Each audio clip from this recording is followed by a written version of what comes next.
The Screaming Room. It was a cold December evening in the small town of Elmwood, Ohio. The air carried an unusual chill even for this time of year. Families were gathered around their fireplaces, unaware of the events unfolding just outside the city limits. Before we begin, tell me, where are you listening from, and what time is it there? James Carter, a 35-year-old mechanic, lived alone in a century-old farmhouse on the outskirts of town. His wife had passed away 5 years earlier, leaving him to care for their property by himself.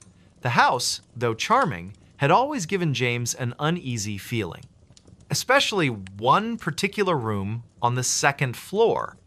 That night, as James finished repairing his truck in the garage, he noticed something strange. A faint sound, almost like whispering, seemed to be coming from upstairs. He glanced at the clock. 9:17 p.m. Too late for visitors, and definitely too late for his imagination to play tricks on him. Climbing the creaky wooden stairs, James felt the temperature drop noticeably. By the time he reached the second floor, his breath had become visible in the frigid air. The sound grew louder, more distinct now. It wasn't whispering anymore, it was screaming. The source came from the west wing of the house, a part of the building rarely used. Specifically, the Red Room, so named because its walls were painted a deep crimson that seemed to glow faintly in low light. James hesitated outside the closed door. The screams continued, echoing through the hallway. Taking a deep breath, James turned the brass doorknob. The door opened with a slow creak, revealing a scene that would haunt him forever. The room was empty, yet the screaming filled the space with an intensity that defied logic. James's heart pounded as he stepped inside. The wallpaper, faded but still recognizable as Victorian floral patterns, seemed to shift and move in the dim light. Shadows danced across the walls, though no source of movement could be seen. The temperature dropped further, causing James to shiver uncontrollably. He checked his watch. 9:23 p.m. Time seemed to stretch and warp within the confines of the room. The screams changed pitch, becoming more desperate, more human-like. Yet there was no one there, just the empty space and the overwhelming sense of dread. James remembered hearing stories about the previous owners of the house, a family who had lived there in the early 1900s. Rumors spoke of mysterious disappearances and unexplained deaths, but these were just tales, weren't they? Urban legends meant to entertain rather than terrify. As he stood frozen in the center of the room, the screams began to form words. At first, they were indistinct, jumbled sounds, but gradually, they became clearer. "Help me! Get out! They're coming!"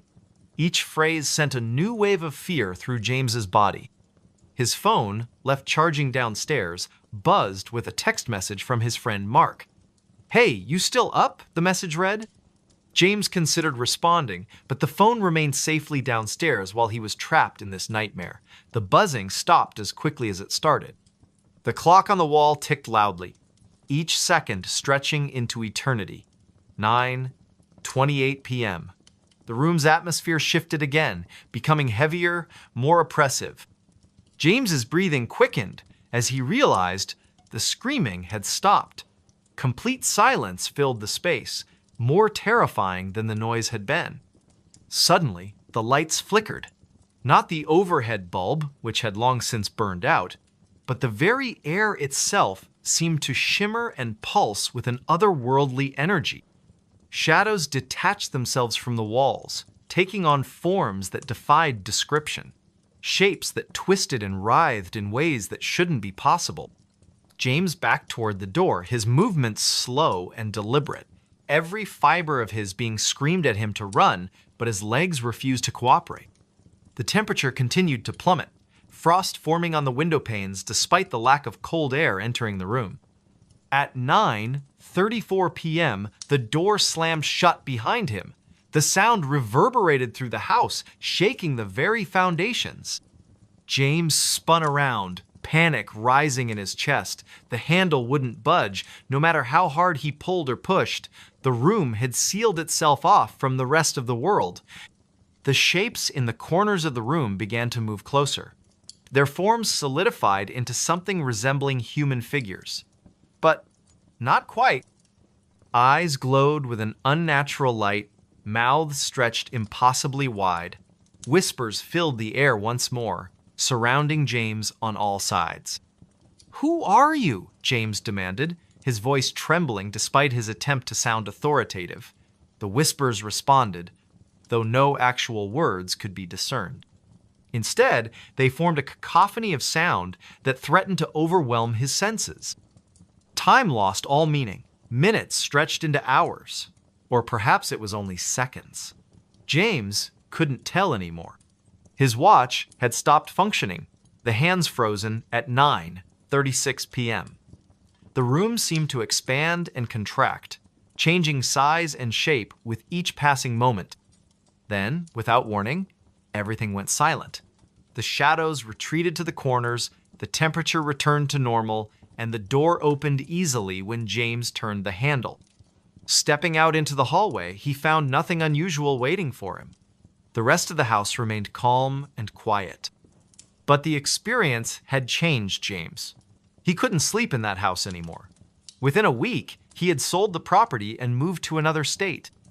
To this day, the current owners refuse to enter the red room. They've boarded it up, sealing it off from the rest of the house. Sometimes, late at night, people walking past the old farmhouse claim to hear screams coming from within, though no one dares to investigate. The legend of the screaming room lives on, whispered among the residents of Elmwood. A reminder that some places are best left undisturbed.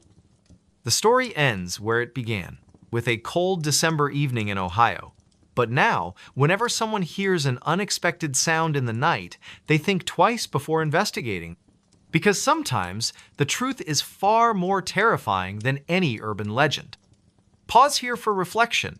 Let the weight of the tale settle in the listener's mind. The final word lingers in the air, fading slowly into silence. He wasn't on the guest list. It was a chilly October evening in rural Vermont, where the small town of Willow Creek prepared for its annual autumn festival. The leaves had turned into fiery shades of red and orange, carpeting the ground beneath towering maple trees. The air carried the faint scent of wood smoke mingled with pumpkin spice, creating an atmosphere both cozy and mysterious. Rachel Thompson, a local schoolteacher in her early 30s, had volunteered to help organize this year's event. She stood near the entrance of the community center, clutching a clipboard filled with names and details. The golden hour light filtered through the trees, casting long shadows across the parking lot as families began arriving for the festivities. "Good evening, Mrs. Peterson." Rachel greeted a familiar face, checking off another name from her meticulously organized list. "Your grandchildren must be excited about the haunted house tour tonight."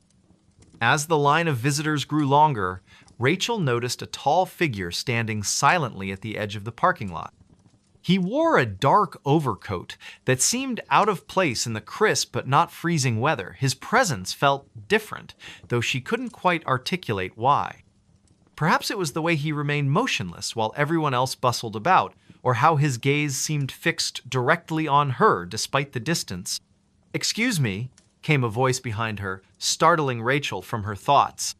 She turned to assist another family, but when she glanced back toward the parking lot moments later, the man was gone. Shaking off an inexplicable feeling of unease, she returned to her duties. The festival proceeded smoothly throughout the evening.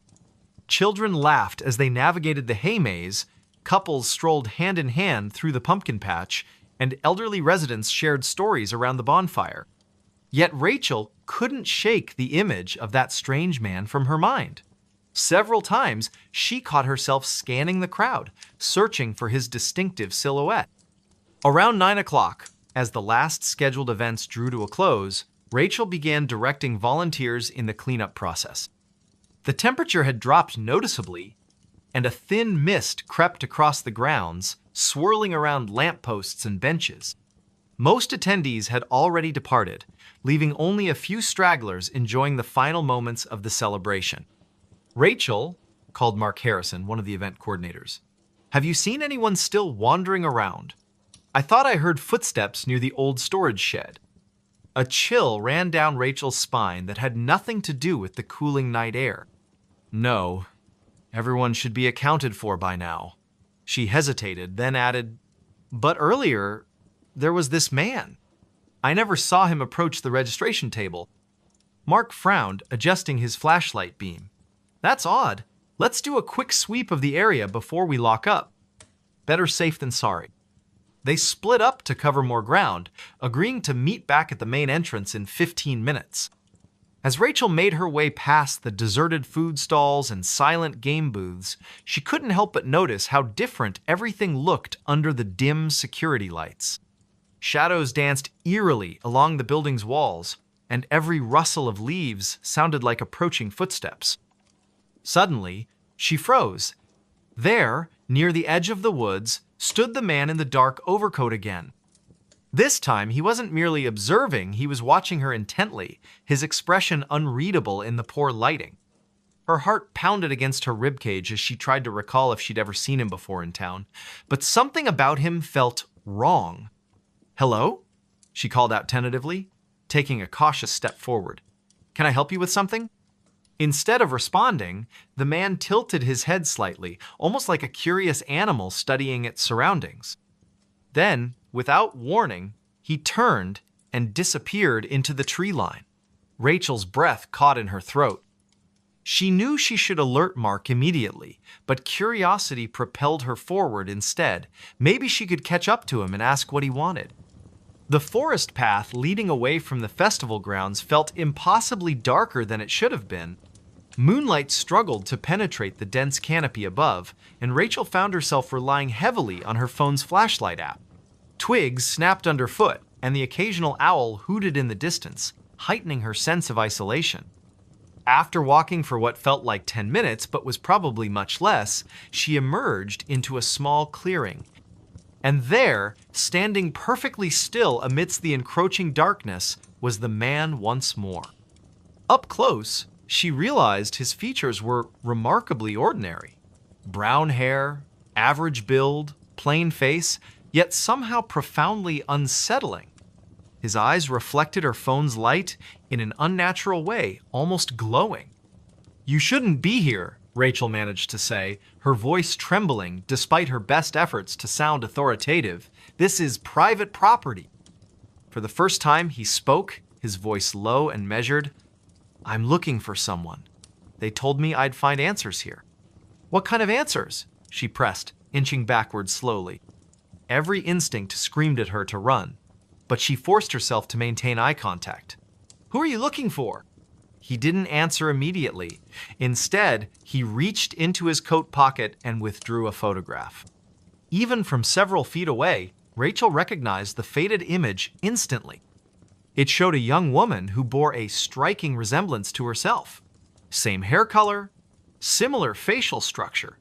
Only the style of clothing suggested it was taken decades ago. "My sister," he said finally, his tone heavy with sorrow. "She went missing after attending one of these festivals." "That was," he paused, calculating, 2 years ago tonight." Rachel's blood ran cold. She remembered hearing vague rumors about a disappearance connected to the autumn festival, but no one ever talked about it openly. Local legends hinted at supernatural occurrences tied to the land itself, stories passed down through generations but rarely believed. Could this man truly be searching for closure after all these years?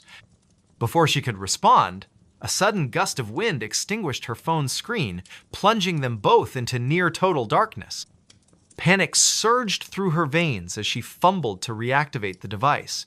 When the light finally flickered back on, the man was gone. Not just stepped aside or hidden, completely vanished, as if he'd never existed. Shaken to her core, Rachel stumbled back toward the festival grounds, calling Mark's name repeatedly. Together, they searched the entire area again, finding no trace of the mysterious visitor.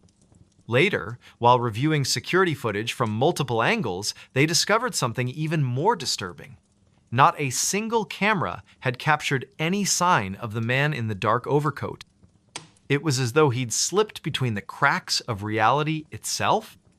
In the weeks that followed, Rachel found herself unable to forget those haunting eyes or the photograph that seemed to bridge past and present. She began researching local history archives, determined to uncover the truth about the missing woman.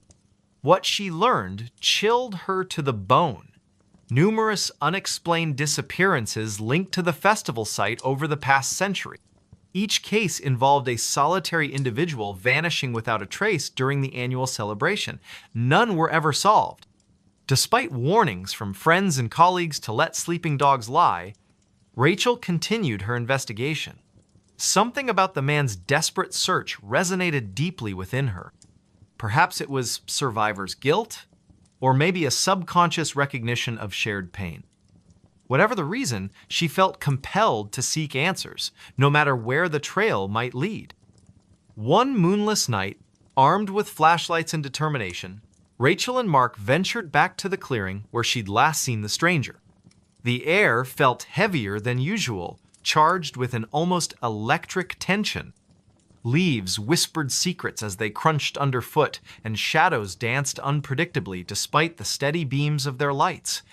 "Do you really think we'll find anything?"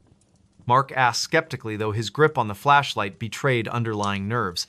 "This whole situation feels off." "I don't know," Rachel admitted softly, scanning the perimeter for any signs of disturbance. "But I can't shake the feeling that we're missing something important, something right under our noses." They spent nearly an hour combing the area, finding nothing but ancient tree roots and scattered stones. Just as frustration began to set in, Mark spotted something glinting faintly among the foliage. Kneeling down, he unearthed a tarnished silver locket half buried in the dirt. Inside lay two tiny photographs, one of the woman from the original picture, smiling brightly, and another of a younger version of the man in the dark overcoat, his arms slung casually around her shoulders. "Oh my God," Rachel breathed, tears pricking at the corners of her eyes.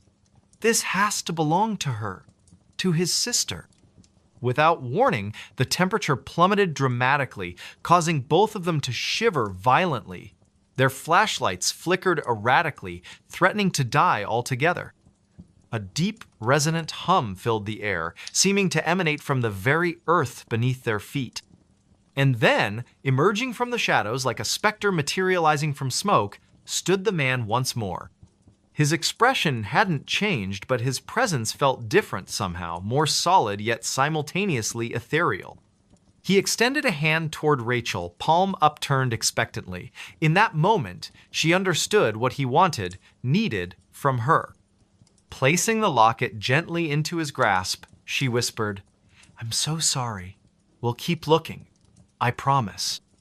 For the first time since their encounter, emotion flickered across his face, gratitude mixed with profound sadness. Slowly, deliberately, he closed his fingers around the precious keepsake. As he did so, his form began to dissolve, fading away like morning mist beneath the rising sun. Within seconds, he was gone, leaving behind only silence and the lingering scent of autumn leaves.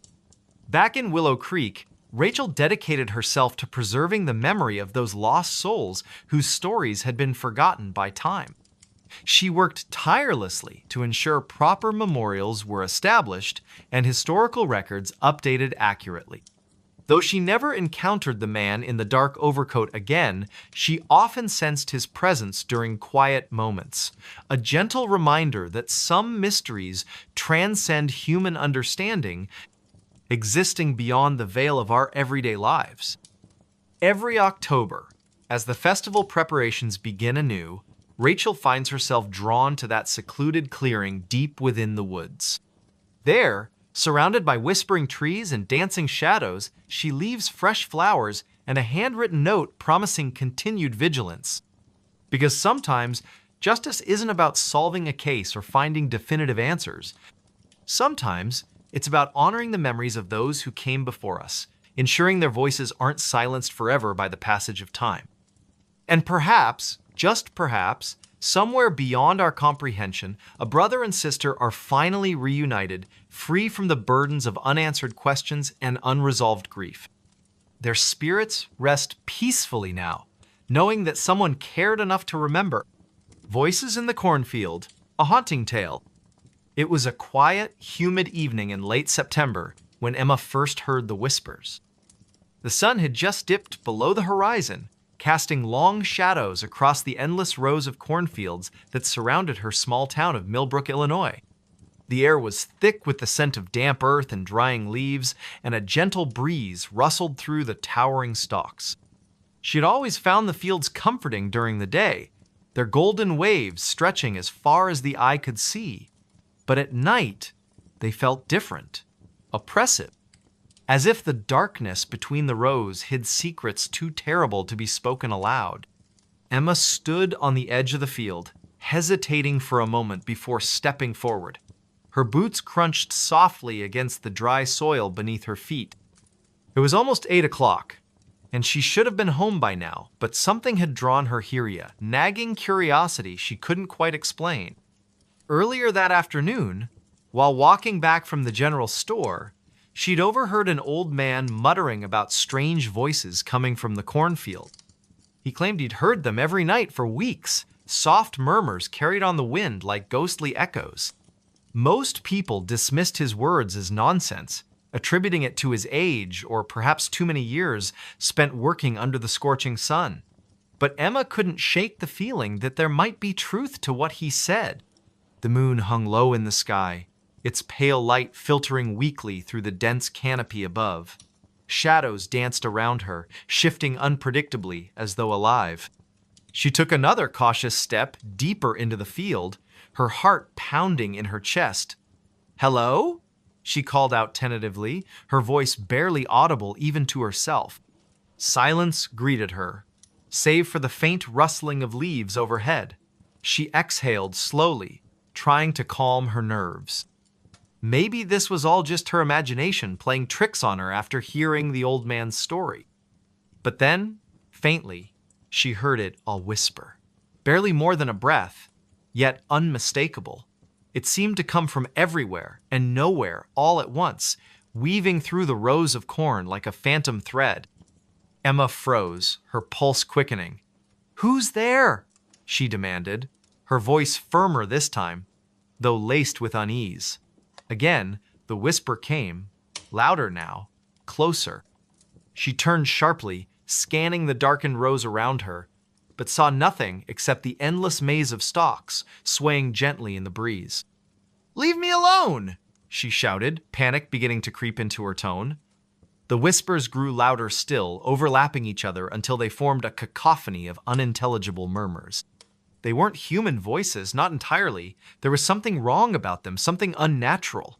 A chill ran down her spine as she realized she wasn't alone. Something or someone was watching her from within the shadows. She stumbled backward, her foot catching on a root hidden beneath the dirt. With a startled cry, she fell hard onto the ground, pain shooting up her arm as she landed awkwardly. For a moment, everything went silent again. Too silent. Even the rustling of the leaves seemed to fade away, leaving only the sound of her own ragged breathing. Then, without warning, a figure emerged from the darkness. It was tall, impossibly so, its silhouette blending seamlessly with the surrounding stalks. Its facif, it could even be called, that was obscured by a tangle of vines and dried husks, giving it the appearance of some grotesque scarecrow brought to life. Yet it moved with purpose, taking deliberate steps toward her. Emma scrambled to her feet, her mind screaming at her to run, but her legs refused to obey.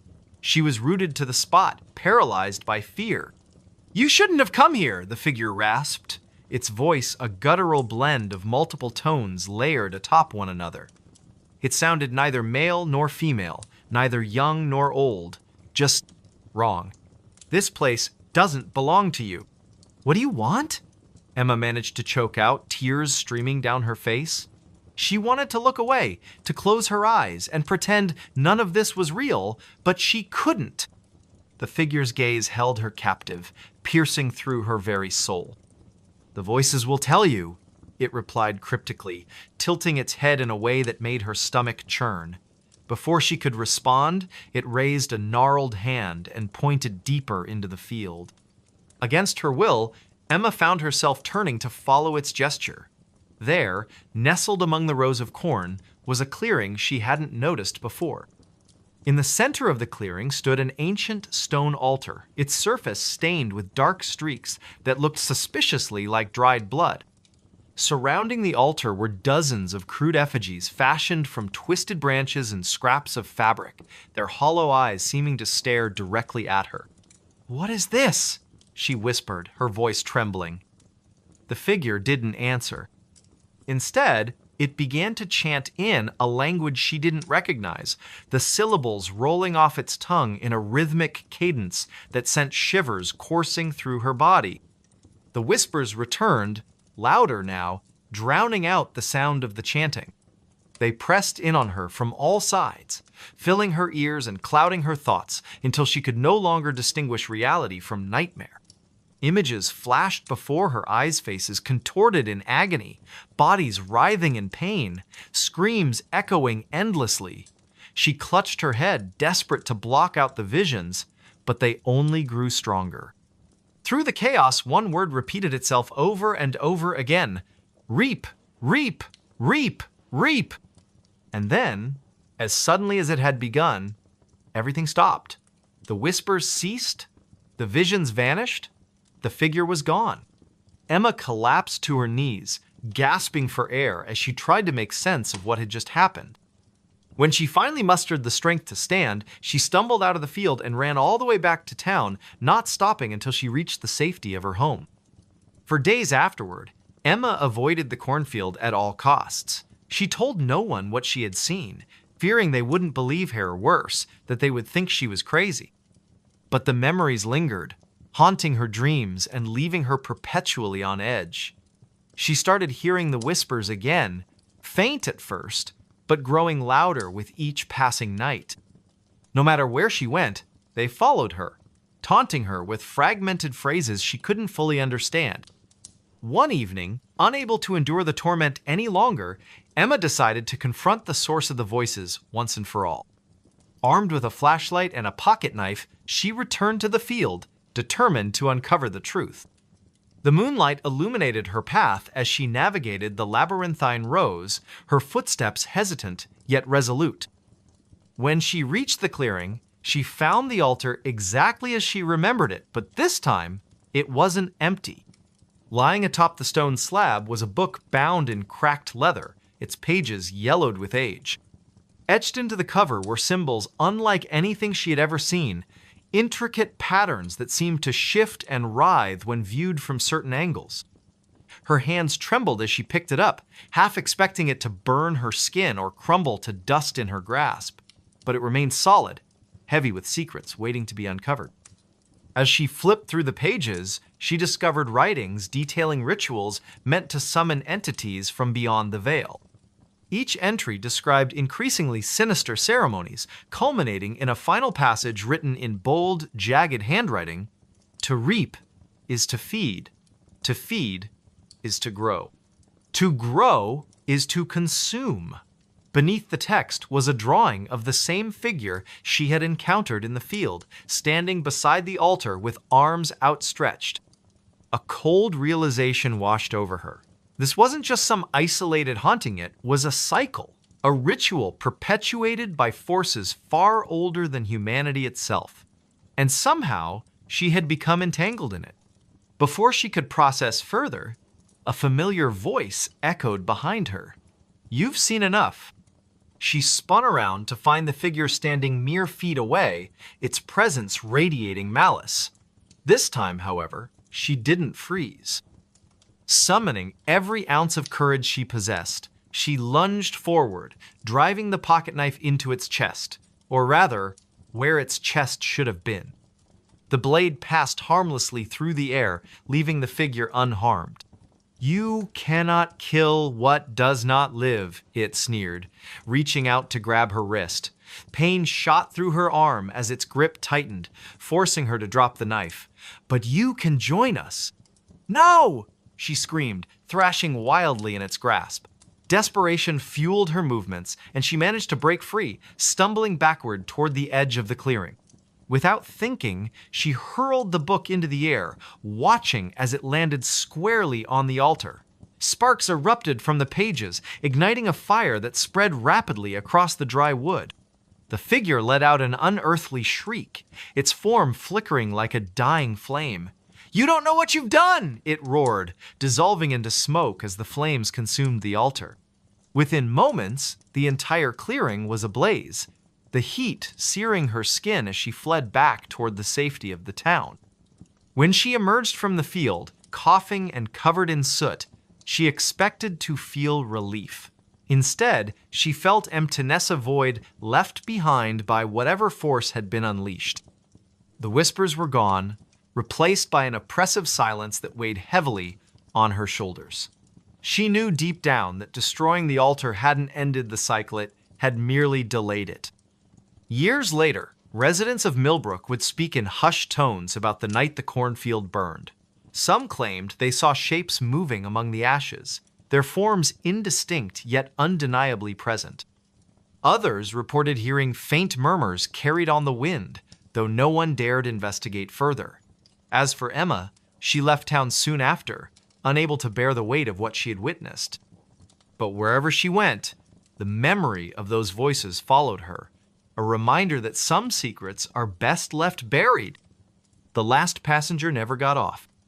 It was a cold, damp night in the small town of Millbrook, nestled deep within the woods of upstate New York. The air carried an eerie stillness, broken only by the faint rustling of leaves and the distant hum of crickets. Somewhere near the edge of the forest, the old train station stood abandoned, its wooden structure warped and weathered by time. Paint peeled off the sign that once proudly announced Millbrook Station, now barely legible under layers of grime and neglect. Few people ventured here anymore, except for curious teenagers daring each other to explore its haunted history, or so the rumors went. On this particular evening, a group of 5 friends decided to visit the station as part of their weekend adventure. They had heard tales about strange occurrences at the sight whispers of passengers who never disembarked from the final train to pass through decades ago. None of them truly believed in ghosts, but the thrill of trespassing on forbidden ground was too tempting to resist. Among them were Emma, a skeptic with a sharp tongue; Daniel, her boyfriend, who loved anything supernatural; Mia, the quiet one who always seemed lost in thought; Jake, the joker whose laughter could fill even the darkest spaces; and Olivia, the cautious one who often served as the voice of reason. They arrived just after sunset, parking their car a mile away to avoid drawing attention. The walk to the station felt longer than expected, the path illuminated only by the dim glow of their flashlights. Shadows danced along the trees, creating shapes that looked almost human if you squinted hard enough. As they approached the station, the atmosphere grew heavier, as though the very air resisted their presence. "This place gives me the creeps," Olivia muttered, clutching her flashlight tightly. "Are we sure this is safe?" "Oh, come on," Daniel replied, his tone teasing yet reassuring. "What's the worst that could happen? A ghost shows up and asks us to leave?" He chuckled nervously, though no one else joined in. Emma rolled her eyes. "Let's just get this over with. I want to see what all the fuss is about." Inside the station, the floorboards creaked beneath their feet, protesting every step they took. Dust coated every surface, and the scent of mildew filled the air. Graffiti covered the walls, crude messages scrawled by those who sought to leave their mark on the forgotten building. But something else caught their attention, a series of faded photographs pinned to a bulletin board near the ticket counter. Most were black and white images of smiling families, boarding trains, snapshots of happier times. However, one photo stood out among the rest. It depicted a lone figure standing on the platform, face obscured by shadows despite the bright sunlight behind them. "Who do you think that is?" Mia asked softly, pointing to the mysterious figure. No one answered immediately. Instead, they stared at the image, feeling an inexplicable chill run down their spines. Jake broke the silence with a forced laugh. Probably just some weirdo who didn't want to smile for the camera. But his attempt at humor did little to ease the tension. The longer they lingered, the more unsettling the station became. Strange noises echoed through the empty hall-soft footsteps, faint whispers, the occasional groan of metal shifting somewhere unseen. At first, they dismissed these sounds as tricks of the mind, products of their overactive imaginations fueled by fear. Yet as the minutes passed, the disturbances grew louder, more distinct. "Did you hear that?" Olivia whispered, her voice trembling. She pointed toward a set of double doors leading to the tracks outside. Everyone froze, listening intently. Sure enough, there it was again, a low, rhythmic clanging, like the sound of a bell being struck repeatedly. "That's not coming from inside," Daniel said, frowning. "It's coming from the platform." Against better judgment, they followed the noise, stepping cautiously onto the weathered wooden planks of the platform. The clanging stopped abruptly as they emerged, leaving only the oppressive silence of the night. Their flashlights scanned the area, revealing nothing out of the ordinary. Just empty tracks stretching into the darkness, surrounded by dense woods. Then, without warning, the lights flickered. Not the natural kind caused by faulty wiring or stormy skies, but a deliberate pulsing, as if the station itself were alive and breathing. Each flicker cast distorted shadows across the platform, making it impossible to tell whether something or someone was lurking just beyond the reach of their beams. "What the hell is going on?" Emma demanded, her bravado faltering. Before anyone could respond, they heard it. The unmistakable rumble of an approaching train. "But there aren't supposed to be any trains running here," Mia stammered, clutching Daniel's arm. "It must be a freight train or something," Jake suggested weakly, though he sounded far from convinced. The rumbling grew louder, accompanied by the piercing screech of metal grinding against metal. And then, emerging from the darkness, came the train itself. Its headlights cut through the gloom, blinding them momentarily. When their vision adjusted, they realized something was wrong. The train looked ancient, its paint chipped and faded, its windows clouded with grime. It moved impossibly slowly, as though struggling to stay on the tracks. As it drew closer, the group noticed another detail that sent shivers down their spines. Every single window was dark. No passengers sat inside, no conductor waved from the caboose. It was completely empty, or so it seemed. Okay, Olivia said quickly, backing away. "We need to go. Now." "No arguments here," Jake agreed, already heading back toward the station. But before they could retreat, the train came to a halt directly in front of them. The doors slid open with a deafening hiss, revealing the interior bathed in shadow. From within, they heard a soft melodic whisper that seemed to echo in their minds rather than their ears. "Come aboard!" it urged, gentle yet insistent. None of them moved. They stood rooted to the spot, paralyzed by a mix of fear and curiosity. "Don't listen to it," Emma shouted, snapping them out of their trance. "Whatever you do, don't get on that train." Her words seemed to break the spell. One by one, they turned and ran, fleeing back toward the safety of the station. But as they reached the entrance, they realized something was terribly wrong. The building they had entered earlier was gone. In its place stood a vast expanse of wilderness, stretching endlessly in every direction. Panic set in as they frantically searched for a way out, but the forest seemed to shift and change around them, trapping them in an endless maze. Hours passed, or maybe it was only minutes. Time had lost all meaning.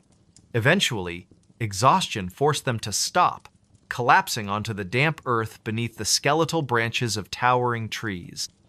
And that's when they saw it again, the train, waiting silently on invisible tracks. One by one, they began to disappear.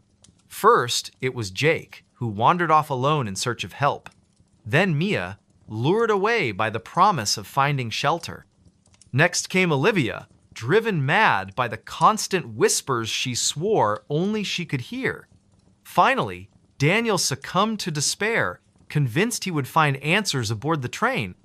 Only Emma remained, clinging to the hope that she could escape whatever malevolent force had ensnared her friends. But as dawn broke over the horizon, casting pale light across the desolate landscape, she found herself standing on the platform once more. The train loomed before her, its doors wide open, inviting her to step inside. Tears streamed down her face as she realized the truth. She would never leave. Like the others, she was destined to become one of the last passengers, the ones who never got off. The forest fell silent again, save for the faint rustle of leaves and the distant hum of crickets. Somewhere near the edge of the woods, the old train station stood abandoned, its wooden structure warped and weathered by time. Paint peeled off the sign that once proudly announced Millbrook Station, now barely legible under layers of grime and neglect. Few people ventured here anymore, except for curious teenagers daring each other to explore its haunted history, or so the rumors went. They said the house was empty. The small town of Ridgewood, nestled deep in the heart of New England, had always been a place where whispers carried farther than voices. It was late autumn, and the air was crisp with the scent of fallen leaves and damp earth. The sun was setting behind the jagged tree line, casting long shadows over the quiet streets. A young woman named Emily Carter had just returned to her hometown after years of living in the city. She had come back for one reason: to settle the estate of her late uncle, a man she barely remembered from her childhood.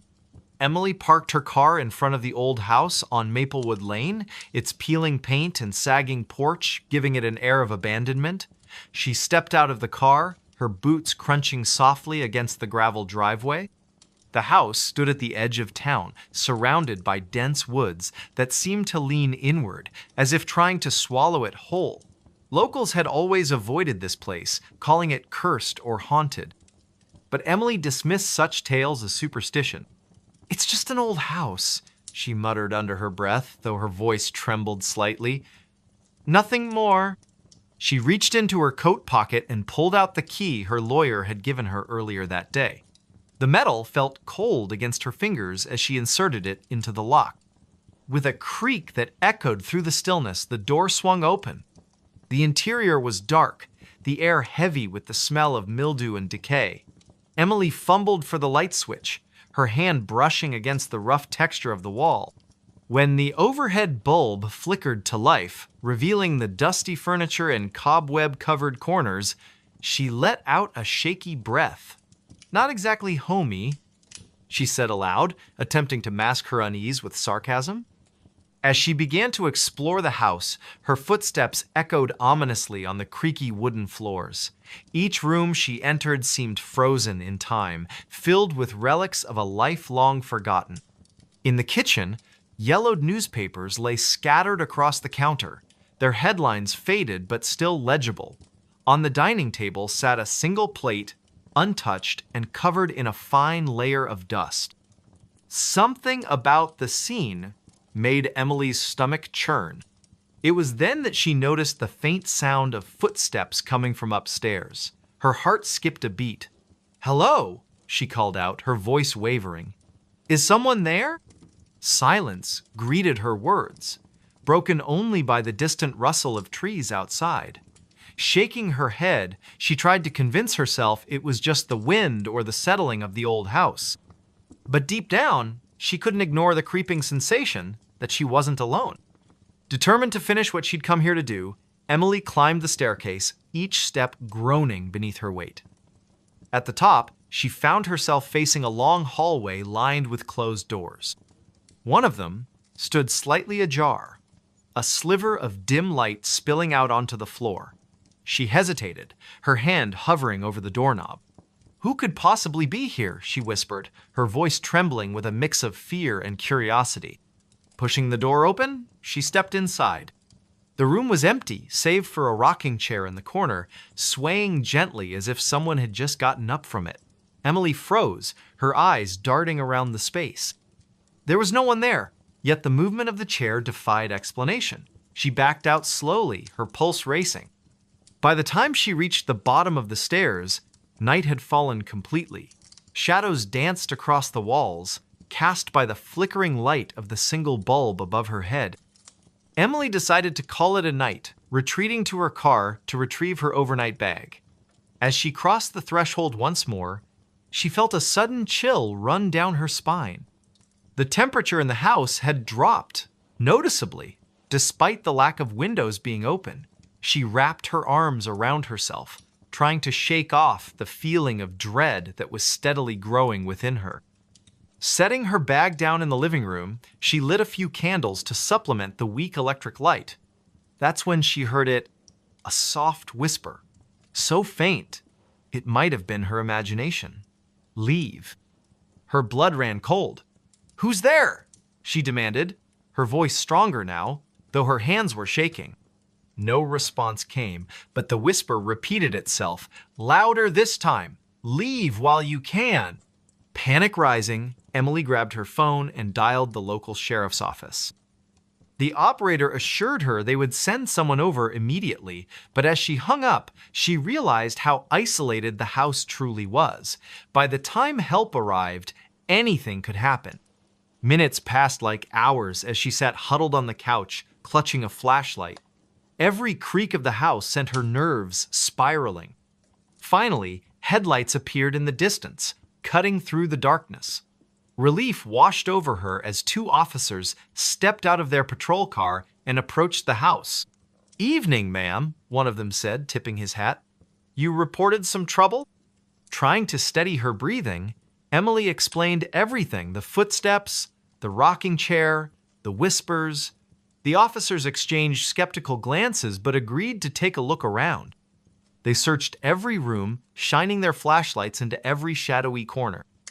"Seems clear to me," the taller officer said finally, scratching his chin. "Old houses like this tend to make noises. Probably nothing to worry about." "But I know what I heard," Emily insisted, frustration creeping into her tone. "We'll keep an eye on things tonight," the other officer promised, though his expression suggested he didn't believe her. "If anything else happens, give us a call."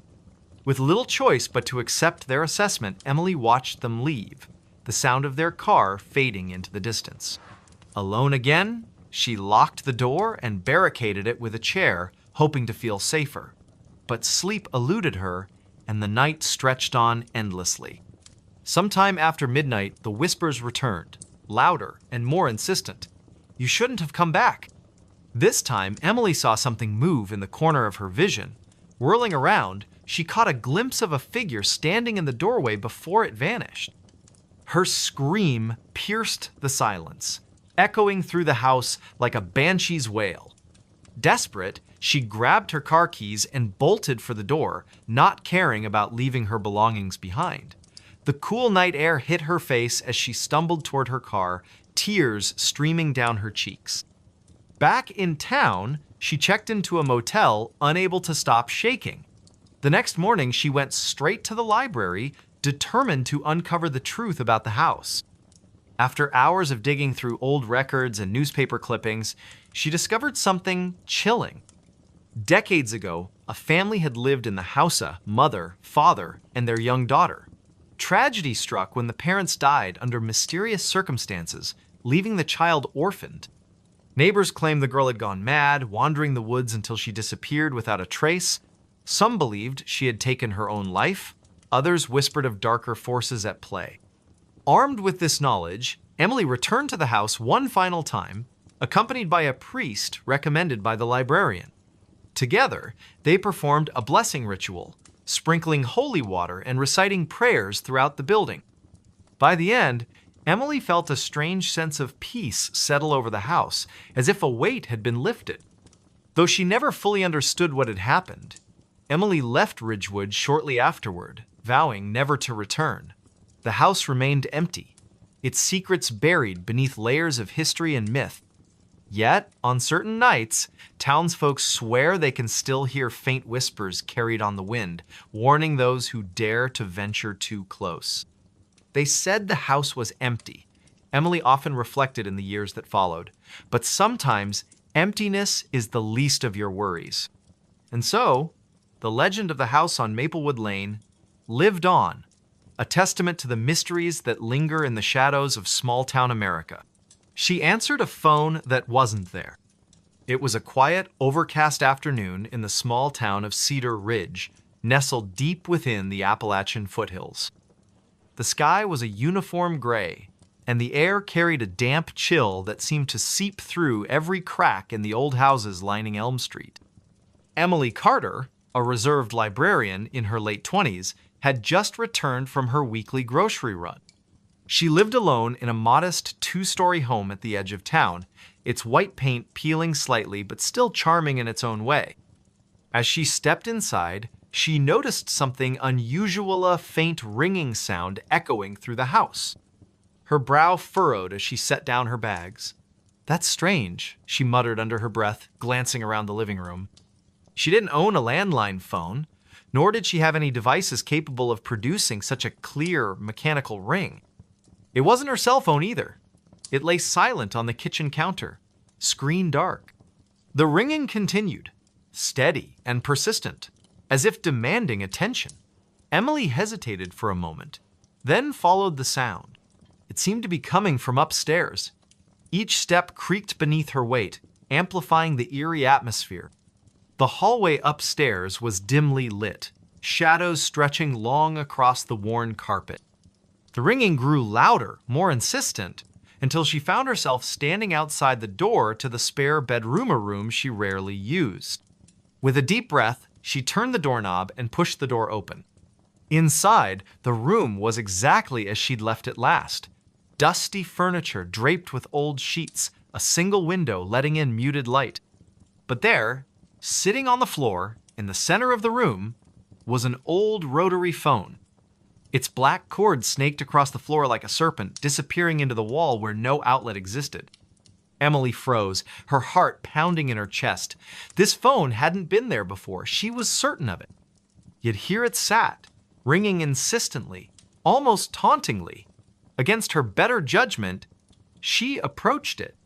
The closer she got, the colder the air became, until her breath formed tiny clouds in front of her face. Her hand trembled as she reached out, hovering inches above the receiver. Finally, she picked it up and pressed it to her ear. "Hello?" she whispered, her voice barely audible. For a moment, there was only silence on the other end. Then came a soft, distorted voice, barely human. "Help me!" it rasped, each word dragging out like a mournful wail. "Please, help me!" Emily dropped the phone, stumbling backward until she hit the wall.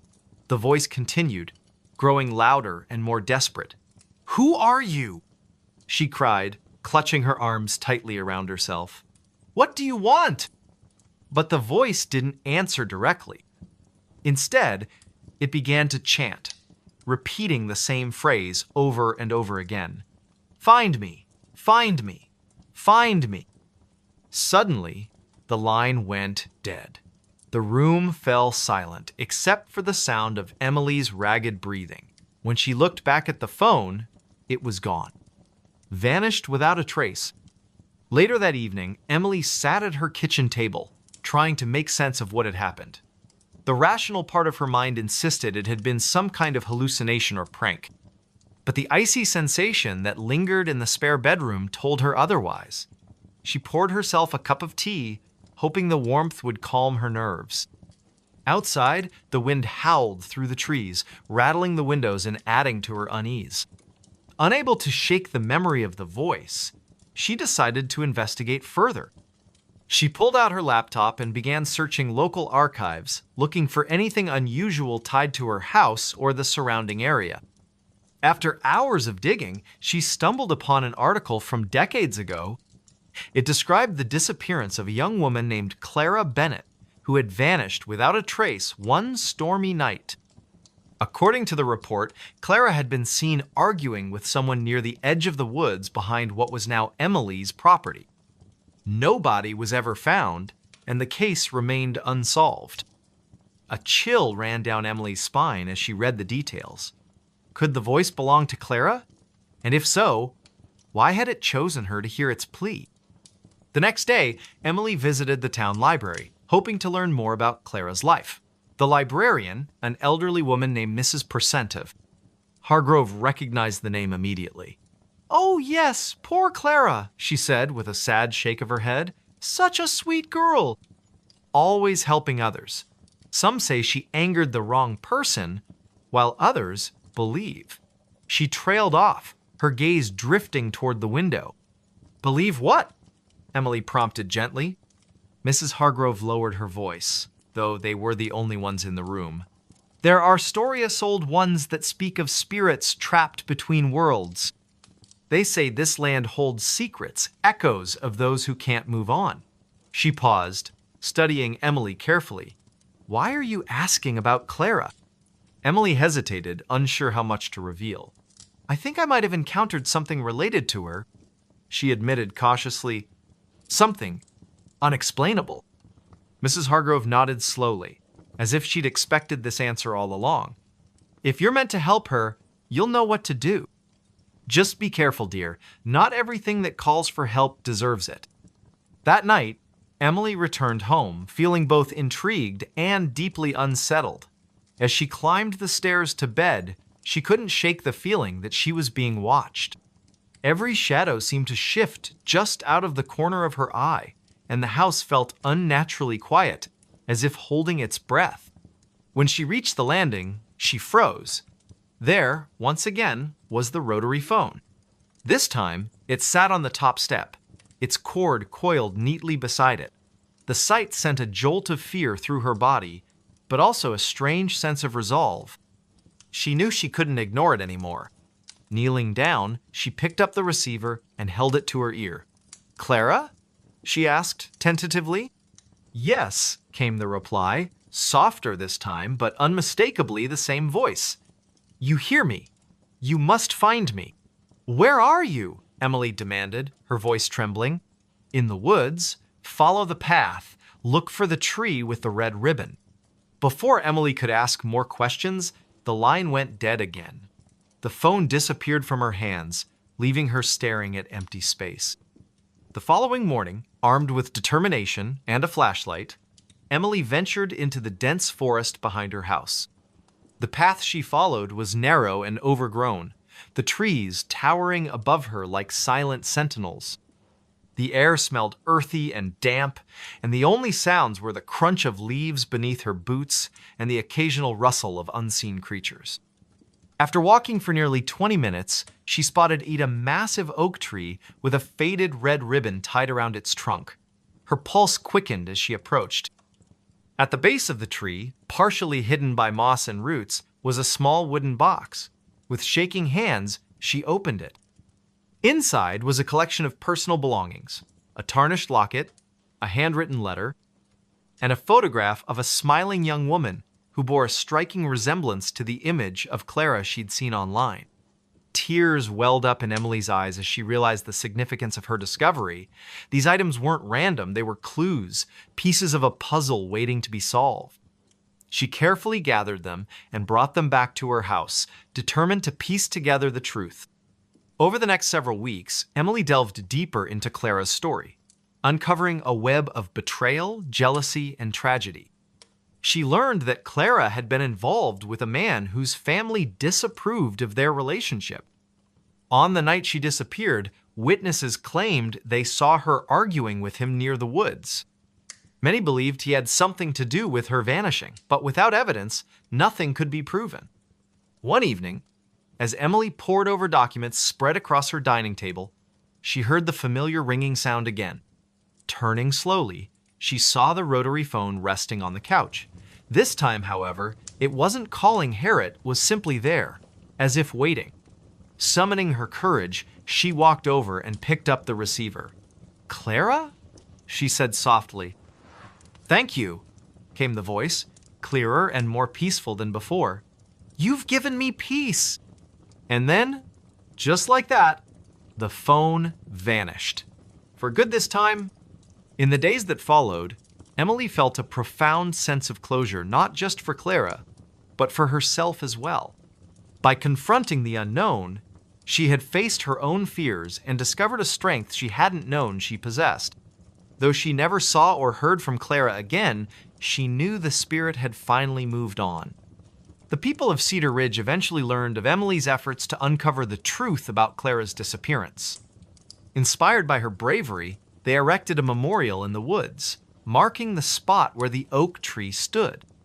It served as a reminder that even the most haunting mysteries could be laid to rest with compassion and perseverance. As for Emily, she continued her quiet life, forever changed by the experience. Sometimes, when the wind blew just right, she thought she could hear a faint whisper of gratitude carried through the trees. A reminder that sometimes, answering a Cleven one that comes from beyond can change everything. The Man Who Followed Me Home, a chilling encounter. It was a cold, overcast afternoon in late October when Claire first noticed him.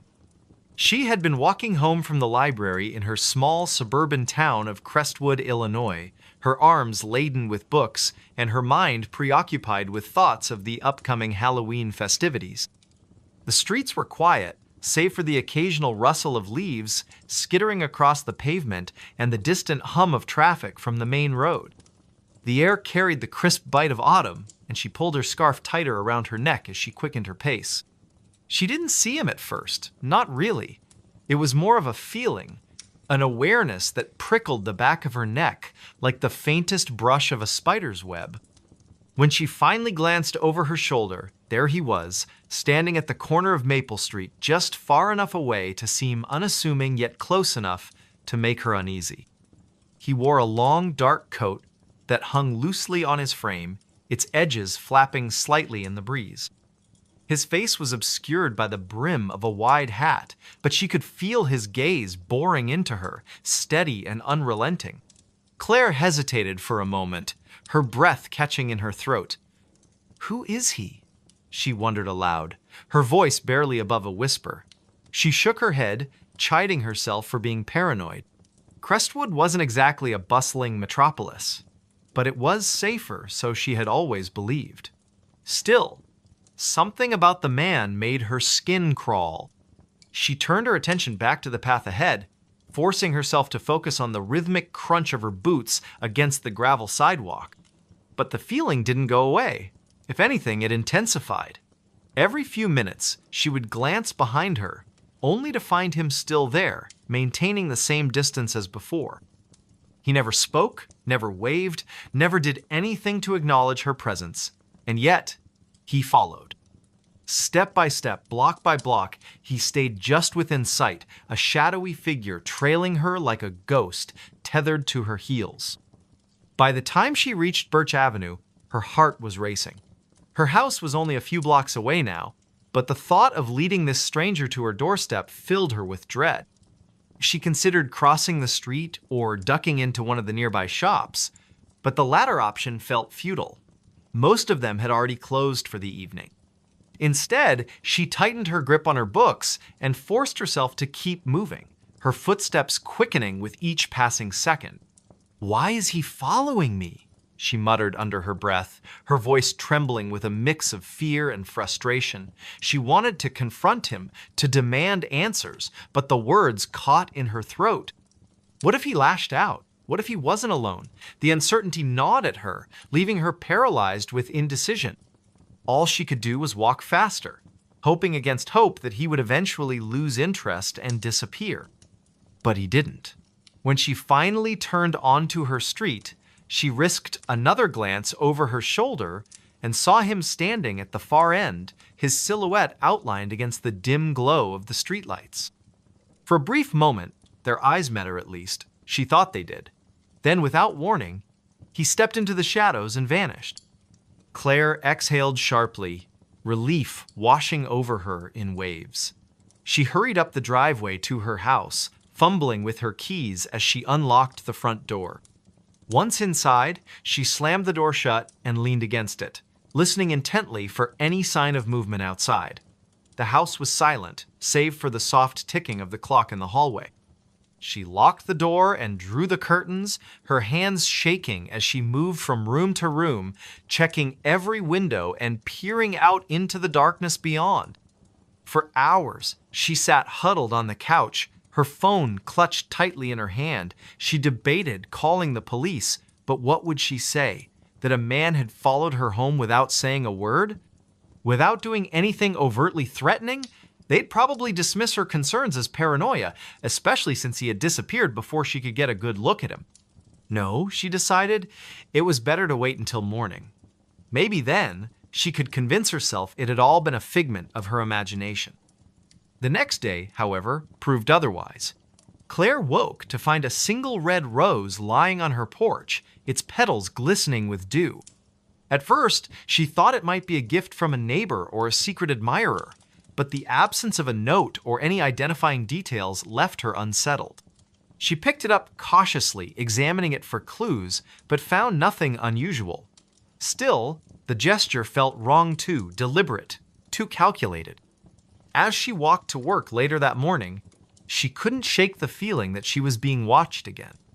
Sure enough, when she paused at the intersection of Birch and Elm, she spotted him standing across the street, his posture relaxed, yet unnervingly still. This time, he wasn't wearing the hat, and she got a clearer view of his face. It was gaunt, almost skeletal, with hollow cheeks and sunken eyes that seemed to glint with a strange, otherworldly light. His lips curled into a faint smile as their gazes locked, sending a shiver down her spine. Claire broke eye contact and hurried across the street, her pulse hammering in her ears. She ducked into a nearby cafe, ordering a coffee she didn't really want, just to have an excuse to stay indoors. From the safety of the window seat, she watched as he lingered outside, his expression unreadable. After several agonizing minutes, he finally turned and walked away, disappearing into the crowd. Over the next few days, the encounters grew more frequent and more disturbing. Wherever she went, he was there. At the grocery store, in the park, even outside her office building. He never approached her, never said a word, but his presence was constant, suffocating. Friends and coworkers began to notice her growing anxiety, asking if everything was okay. She tried to laugh it off, attributing her behavior to stress or lack of sleep, but deep down, she knew the truth. Something was terribly wrong. One evening, after returning home from work, Claire discovered a note tucked beneath her windshield wiper. Written in jagged, uneven handwriting were the words, "I've been waiting for you." Her stomach churned as she read the message over and over, each repetition making it feel more menacing. She crumpled the paper in her fist and threw it into the trash. But the damage was done. Sleep eluded her that night, her mind racing with questions she couldn't answer. Who was he? What did he want from her? And why wouldn't he leave her alone? Determined to put an end to the torment, Claire decided to take matters into her own hands. She installed extra locks on her doors, set up motion-activated lights around the perimeter of her house, and even bought a can of pepper spray to carry with her at all times. But none of these precautions brought her peace. If anything, they only heightened her sense of vulnerability, reminding her constantly of the danger lurking just beyond her control.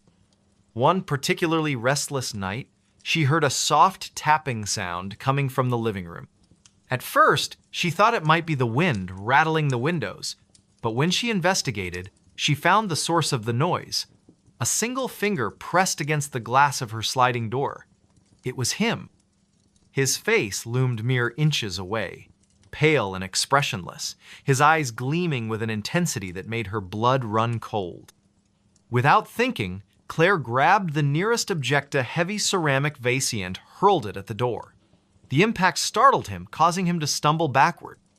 Seizing the opportunity, she bolted to her bedroom and locked the door behind her, her chest heaving as she fought to catch her breath.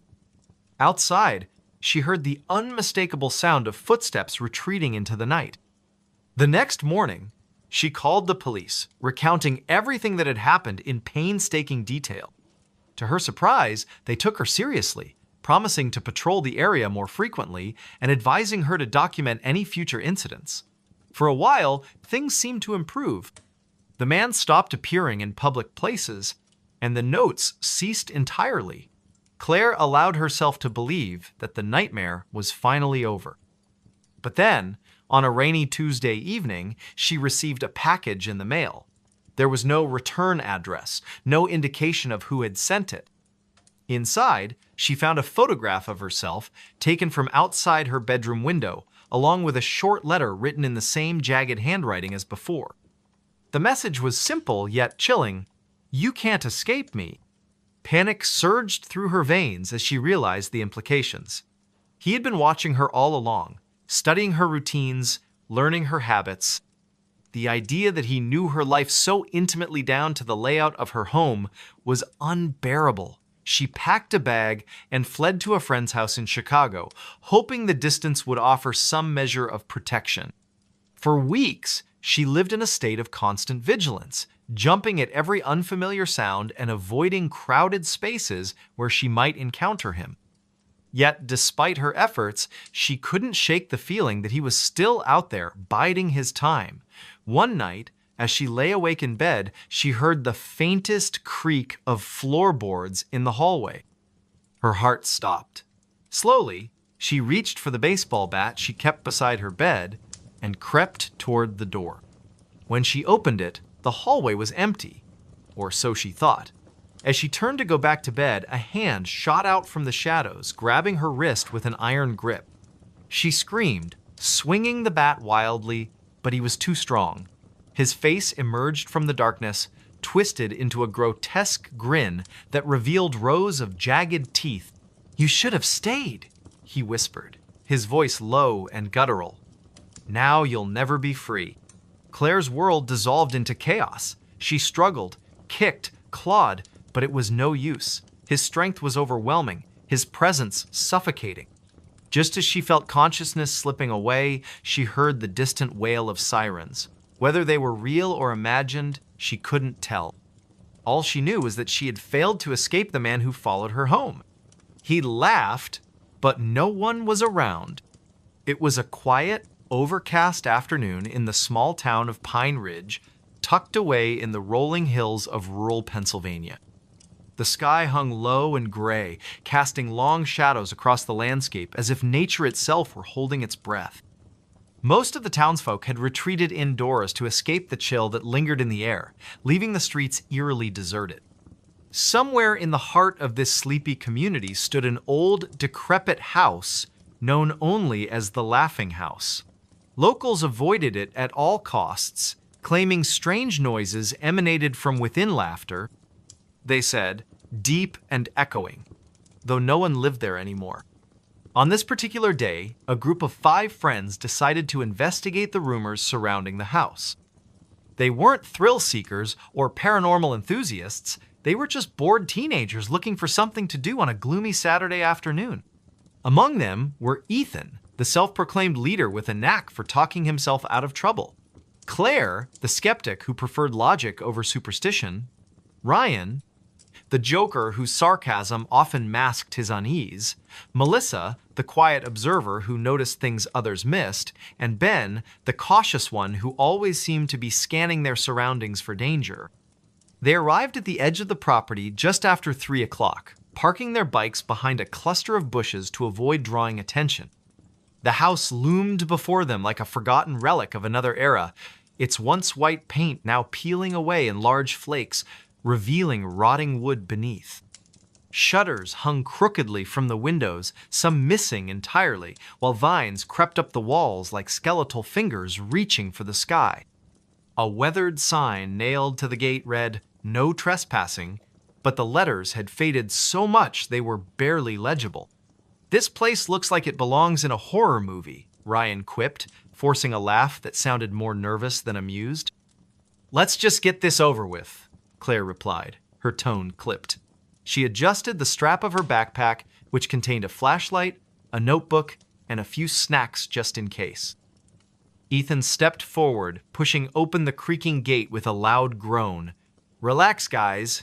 It's probably just some old pipes rattling or wind blowing through cracks. Nothing scary about that." As they approached the front door, the atmosphere grew heavier, almost suffocating. The air smelled faintly of mildew and decay, and the silence was so profound it felt unnatural. Every step they took toward the house seemed to amplify the sound of their own breathing, making them hyper-aware of their presence in what should have been an abandoned space. Melissa paused, glancing over her shoulder.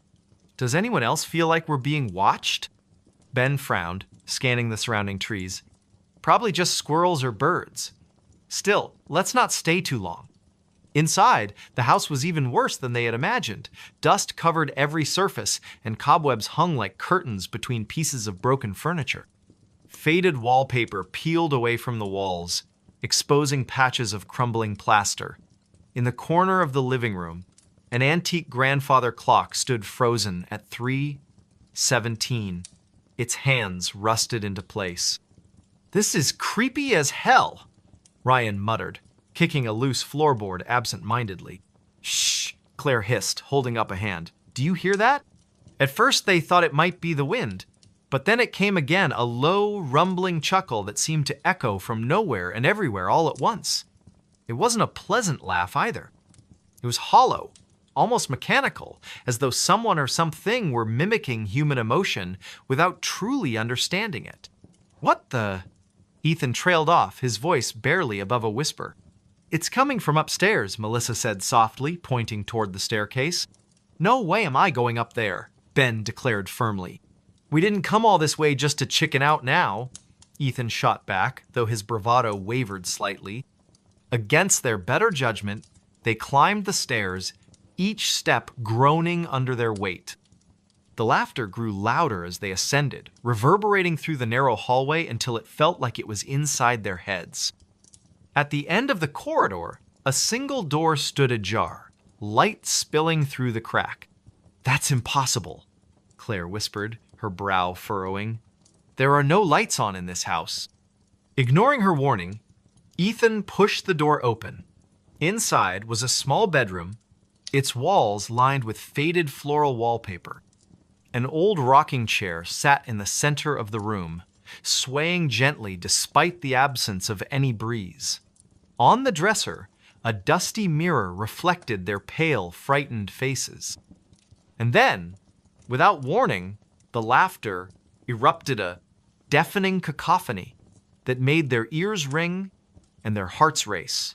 They spun around, searching for the source, but the room was empty. Okay, we need to leave. Now," Ben insisted, backing toward the door. But before they could retreat, the door slammed shut with a resounding thud. The laughter continued, growing louder and more distorted until it sounded less like a person and more like static on an old radio. "What's happening?" Melissa cried, clutching Ethan's arm. "I don't know," he shouted back, his voice tinged with panic. Suddenly, the mirror began to ripple, its surface rippling like water disturbed by a stone. From within, a shadowy figure emerged, its form indistinct but undeniably humanoid. Its mouth stretched impossibly wide, revealing rows of jagged teeth, and its eyes glowed with an unnatural light. "Run!" Claire screamed, grabbing Melissa's hand and pulling her toward the window. One by one, they scrambled out onto the roof, sliding down the sloping tiles and landing awkwardly in the overgrown yard below. Behind them, the house seemed to come alive, its windows pulsing with a sickly yellow light. The laughter followed them, echoing through the trees as they fled into the woods. Hours passed, or maybe it was only minutes. Time had lost all meaning. Eventually, they collapsed near a stream, gasping for breath and trying to make sense of what they had witnessed. "We can't go back," Ben said hoarsely, his face pale. "Not ever." But as dawn broke over the horizon, painting the sky in hues of orange and pink, they realized something was wrong. One by one, they began to vanish. First, it was Ryan, who wandered off in search of help. Then Melissa, lured away by the promise of finding shelter. Next came Claire, driven mad by the constant whispers she swore only she could hear. Finally, Ethan succumbed to despair, convinced he would find answers back at the house. Only Ben remained, clinging to the hope that he could escape whatever malevolent force had ensnared his friends. But as he stumbled back into town, disheveled and wide-eyed, he found himself standing in front of the laughing house once more. The door creaked open, inviting him inside, and as he stepped across the threshold, he heard the laughter, deep and echoing, though no one was around. The forest fell silent again, save for the faint rustle of leaves and the distant hum of crickets. Somewhere in the heart of this sleepy community stood an old, decrepit house known only as the Laughing House. Locals avoided it at all costs, claiming strange noises emanated from within laughter, they said, deep and echoing, though no one lived there anymore. The campground that disappeared. It was late summer, the kind of season where the days stretched endlessly and the nights carried a cool breeze that hinted at autumn's approach. The small town of Pine Ridge, nestled deep within the sprawling forests of the Pacific Northwest, was known for its dense woods, winding rivers, and a history steeped in folklore. Among the locals, there were whispers of a place called Shadow Pines Campground, a remote site deep in the wilderness that had become infamous for strange occurrences. Most dismissed these tales as campfire stories meant to scare children, but not everyone believed they were just myths. Daniel Harper, a young journalist from Seattle, had always been drawn to the eerie and unexplained. He had heard about shadow pines during a trip to Pine Ridge a few years prior, but it wasn't until recently that he decided to investigate further. The stories fascinated him, accounts of hikers vanishing without a trace, strange lights flickering in the forest at night, and an overwhelming sense of dread that seemed to permeate the area. Determined to uncover the truth, Daniel packed his gear and set out on a journey into the heart of the woods. The drive to Pine Ridge was long and lonely, the road narrowing as he ventured deeper into the wilderness. By the time he arrived, dusk was settling over the landscape, painting the sky in hues of orange and purple. The air was thick with the scent of pine and damp earth, and the distant call of birds echoed through the trees. As he checked into a small motel on the edge of town, Daniel couldn't help but notice the wary glances the locals gave him when he mentioned shadow pines. "You sure you want to go up there?" the motel owner asked, his voice low and hesitant. "Folks don't come back from that place." "I'll be fine," Daniel replied with a forced smile, though the man's words lingered in his mind. "Just looking to write a story." The next morning, armed with a map, flashlight, notebook, and camera, Daniel began his trek into the forest. The path leading to Shadow Pines was overgrown, the trail barely visible beneath layers of moss and fallen leaves. The farther he went, the quieter the world became. Even the rustling of animals seemed to fade, leaving only the sound of his own footsteps crunching against the ground.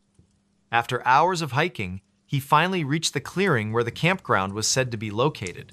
What he found, or rather, didn't find, left him unsettled.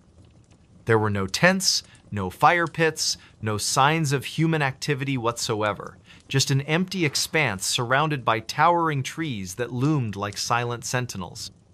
The air felt heavier here, almost suffocating, and a chill ran down his spine despite the warmth of the day. "This can't be right," Daniel muttered, consulting his map again. According to the markings, this was the exact spot where Shadow Pines should have been. Yet there was nothing but emptiness. As he stood there, trying to make sense of what he was seeing, he noticed something odd.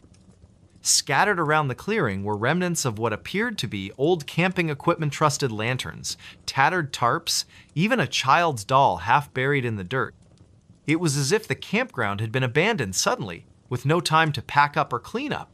A sharp snap of a twig behind him made him whirl around, his heart pounding. "Hello?" he called out, his voice echoing unnaturally in the stillness. No one answered, but the sensation of being watched grew stronger with each passing second. Deciding to document everything, Daniel began taking photographs of the clearing and the scattered debris. As he snapped a picture of the doll, his camera emitted a strange buzzing noise before shutting off completely.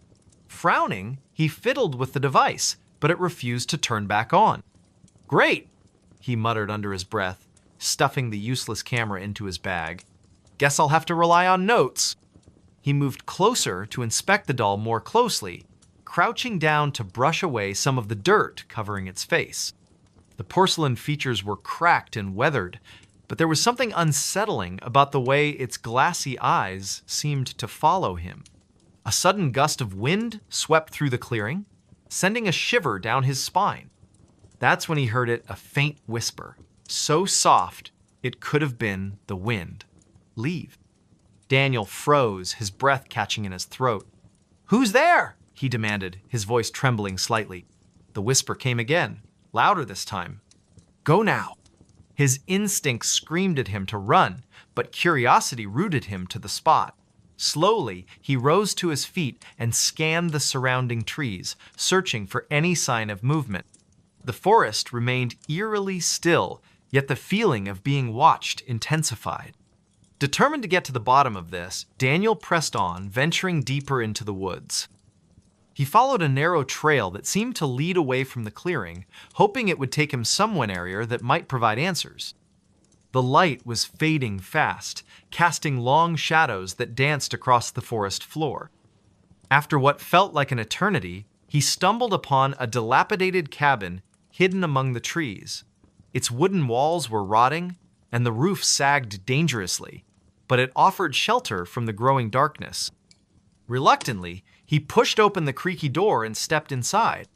The interior was dimly lit by the last rays of sunlight filtering through the cracks in the walls. Dust covered every surface, and the air smelled of decay.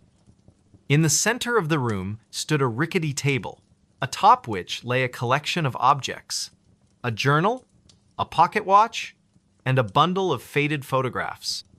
Curiosity getting the better of him, Daniel picked up the journal and began flipping through its pages. The entries were written in shaky handwriting, detailing the experiences of someone who had once stayed at Shadow Pines. The writer described hearing voices in the night, seeing shadowy figures moving between the trees, and feeling an unbearable sense of dread that never lifted. One passage caught his attention. "They say the forest is alive, watching, waiting. If you listen closely, you can hear it calling your name. Don't answer. Whatever you do, don't answer." A chill ran down Daniel's spine as he read those words. Before he could process them further, a loud thud outside made him jump. Dropping the journal, he grabbed his flashlight and cautiously approached the window. Peering out into the gloom, he saw nothing but swaying branches and shifting shadows. Or so he thought. As he stared harder, he realized one of the shadows wasn't moving with the wind. It stood perfectly still, darker and denser than the others. And then, slowly, it began to move toward the cabin. Panic surged through him, and he backed away from the window, his mind racing. Should he stay and try to defend himself, or flee into the unknown depths of the forest? The decision was made for him when the front door burst open with a deafening crash. Heart pounding, Daniel bolted out the back door, not daring to look behind him. Branches clawed at his arms and face as he ran, the forest seeming to close in around him.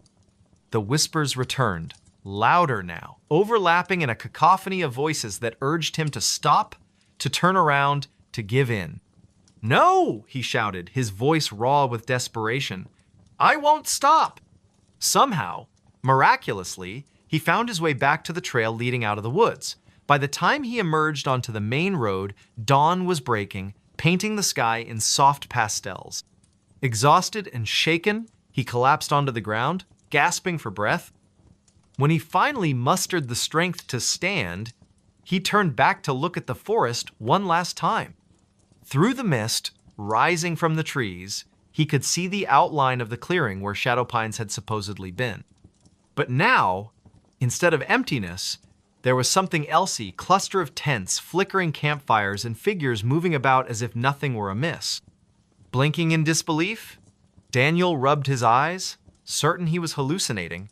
When he looked again, the scene was gone, replaced once more by the desolate expanse. Shaken to his core, Daniel returned to Pine Ridge and wrote his article about Shadow Pines, though few believed his account. Over time, the story faded from memory, becoming just another tale whispered around campfires. But Daniel never forgot. On quiet nights, he sometimes thought he could still hear the whispers, faint and distant, calling him back to the campground that disappeared. And deep in the forest, the shadows waited, patient and eternal. The wrong voice on the baby monitor. It was a humid summer evening in the small suburban town of Maple Grove, Illinois. The kind of night where the air felt thick and heavy, clinging to your skin no matter how many fans you turned on. Rachel Dawson sat in the living room of her modest two-story home, absently flipping through channels on the television while trying to ignore the faint hum of cicadas outside. Her son, Ethan, just 6 months old, had finally fallen asleep after hours of fussing. She cherished these rare moments of quiet, even if they were fleeting. On the coffee table beside her sat the baby monitor, its green light blinking steadily to indicate it was active. The device was one of those high-tech models with both audio and video capabilities, though Rachel rarely used the video feature unless she needed to check on Ethan during particularly restless nights. Tonight, however, she kept the screen off, relying solely on the sound to reassure herself that all was well upstairs. At first, the only noise coming from the monitor was the soft, rhythmic breathing of her sleeping child. Rachel leaned back into the couch, letting out a sigh of relief as she allowed herself to relax for the first time all day. But then, something changed. A faint rustling sound came through the speaker so subtle at first that she almost dismissed it as static or interference. She sat up straighter, straining to listen. Probably just the wind, she murmured to herself, glancing toward the closed windows. Yet deep down, she knew that wasn't it. The sound grew louder, more deliberate, like someone or something was moving around in Ethan's nursery. Her heart began to race as she grabbed the monitor and pressed it closer to her ear. And then she heard it. A voice. Low, distorted, and utterly foreign. It wasn't her husband's voice. He was working late at his office downtown, and it certainly wasn't hers. "Who's there?" the voice whispered, its tone chillingly calm yet tinged with menace. "Why are you watching me?" Rachel froze, her blood turning to ice in her veins. She stared at the monitor, half expecting the screen to flicker to life and reveal an intruder lurking in her baby's room. But when she forced herself to glance at the display, it showed nothing but the familiar image of Ethan's crib, his tiny body curled peacefully beneath his blanket. "Hello," she called out tentatively, her voice shaking. "Is someone in my house?" There was no response, at least not immediately. For a moment, silence reigned once again, save for the gentle breaths of her sleeping son. Just as Rachel began to convince herself she'd imagined the whole thing, the voice returned, louder this time. "Closer." "You shouldn't have listened," it hissed, each word dripping with malice. "Now you'll never stop hearing me." Panic surged through her body as she bolted upright from the couch. Grabbing the nearest Objecta decorative vase from the side table, she sprinted toward the staircase, her footsteps echoing loudly against the hardwood floors. As she reached the top landing, she hesitated, her hand trembling on the railing. What if she opened the door to find... what? An intruder? A ghost? Something far worse? Summoning every ounce of courage she possessed, she pushed open the nursery door and flicked on the light. Everything appeared normal. The mobile above the crib spun lazily, casting soft shadows across the walls. The stuffed animals lining the shelves sat undisturbed, and Ethan continued to sleep soundly, blissfully unaware of the terror gripping his mother. But then she noticed something strange. On the floor near the corner of the room lay a small wooden ratalone she hadn't seen before. Its surface was intricately carved with symbols that looked ancient and unfamiliar. Where had it come from, and why did it give her such an overwhelming sense of dread? Later that night, after securing all the doors and windows, twice, Rachel sat at the kitchen table with her laptop, determined to uncover answers. The voice from the monitor replayed endlessly in her mind, gnawing at her sanity. Could it have been some kind of prank? Or was it something far beyond explanation? Her search led her to local forums and message boards, where residents of Maple Grove occasionally shared stories about strange occurrences in their homes. One thread caught her attention, a post titled "The Crying House." According to the original poster, several families who had lived in Rachel's neighborhood over the past century reported hearing disembodied voices, especially in rooms occupied by young children. Some claimed the voices belonged to former inhabitants who had died tragically within the walls of those houses. Others suggested the land itself was cursed, haunted by spirits tied to the area's Native American history. As Rachel scrolled further, she found comments from people claiming to know specific details about her street. One commenter mentioned a family named Miller who had lived in her exact house decades earlier. Their youngest child, a boy named Timothy, had disappeared under mysterious circumstances. No trace of him was ever found, and the case remained unsolved. A chill ran down Rachel's spine as she read the final comment on the thread. "If you hear him calling, don't respond. He doesn't want help. He wants company." The next morning, Rachel decided to visit the local library to dig deeper into the history of her home. The librarian, a kindly older woman named Mrs. Peterson, greeted her warmly and offered assistance when Rachel explained her research goals. After rifling through dusty archives and yellowed newspaper clippings, they uncovered a series of articles detailing the disappearance of Timothy Miller. According to the reports, Timothy had been playing in his backyard one afternoon when he vanished without a trace. Witnesses claimed they saw a shadowy figure lurking near the edge of the woods behind the property, but no concrete evidence was ever found to support foul play. Over time, rumors circulated that Timothy's spirit still wandered the house, searching for closure, perhaps revenge.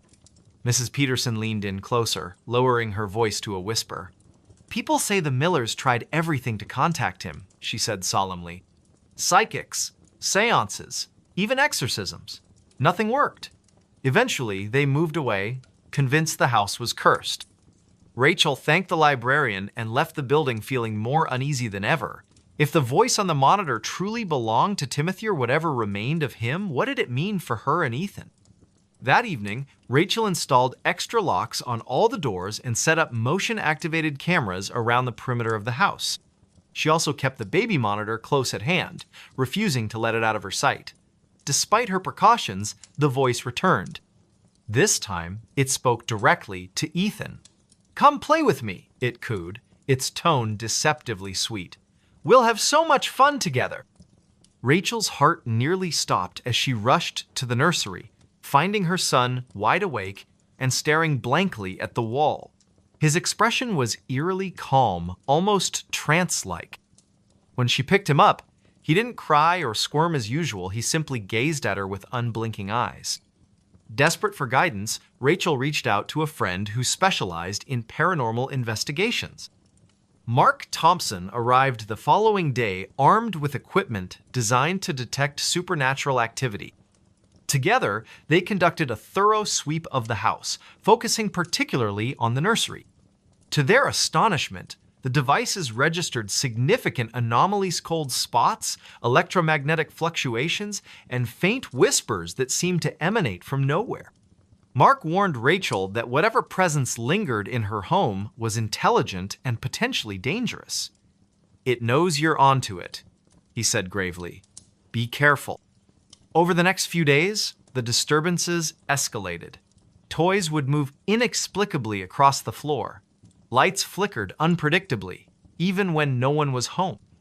And the voice on the monitor grew increasingly aggressive, taunting Rachel with cryptic messages meant to unsettle her.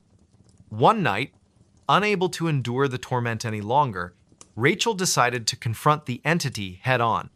Standing in the nursery with the baby monitor in hand, she addressed the empty space around her. "What do you want from us?" she demanded, her voice quivering despite her resolve. For a moment, there was silence. Then, the voice replied not through the monitor, but seemingly from everywhere at once. "He's mine now. You can't protect him forever." Tears streamed down Rachel's face as she clutched Ethan tightly to her chest. She realized then that staying in the house was no longer an option. Gathering their belongings, she fled with her son to stay with relatives in another state. Though the voice has since fallen silent, Rachel remains haunted by the memory of those nights. Every creak of the floorboards, every whisper of the wind reminds her of the wrong voice on the baby monitorand, the sinister force that sought to claim her child. He smiled from inside the closet, a tale of unrelenting fear. It was a damp, overcast afternoon in late November when Emily moved into her new apartment on the outskirts of Portland, Oregon. The building was old, its brick facade weathered by decades of rain and neglect, but the rent was affordable, and she needed a fresh start after leaving her previous job in Seattle. She had always been drawn to older places, their creaky floors and peeling wallpaper imbued with stories of lives long past. Yet, as she carried the last box through the front door, she couldn't shake the feeling that something about this particular apartment wasn't quite right. The unit itself was Modesta single bedroom, a small kitchenette, and a living room just large enough for her secondhand couch and coffee table. The walls were painted a faded cream color, and the hardwood floors groaned underfoot with every step. Despite the dim lighting filtering through the grimy windows, there was an undeniable charm to the spaceor, so she tried to convince herself. But it was the closet in the bedroom that caught her attention first. It was narrow and shallow, barely big enough to hang more than a few outfits, but something about it seemed off.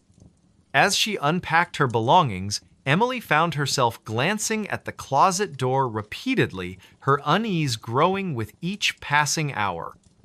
The wood paneling was scratched and warped, the brass handle tarnished with age. She told herself it was just her imagination playing tricks on her, the result of too many horror movies watched during sleepless nights. Still, she couldn't resist testing the door, pulling it open to reveal the cramped interior. Empty hangers swayed gently, though she hadn't touched them, and the faint smell of mildew lingered in the air.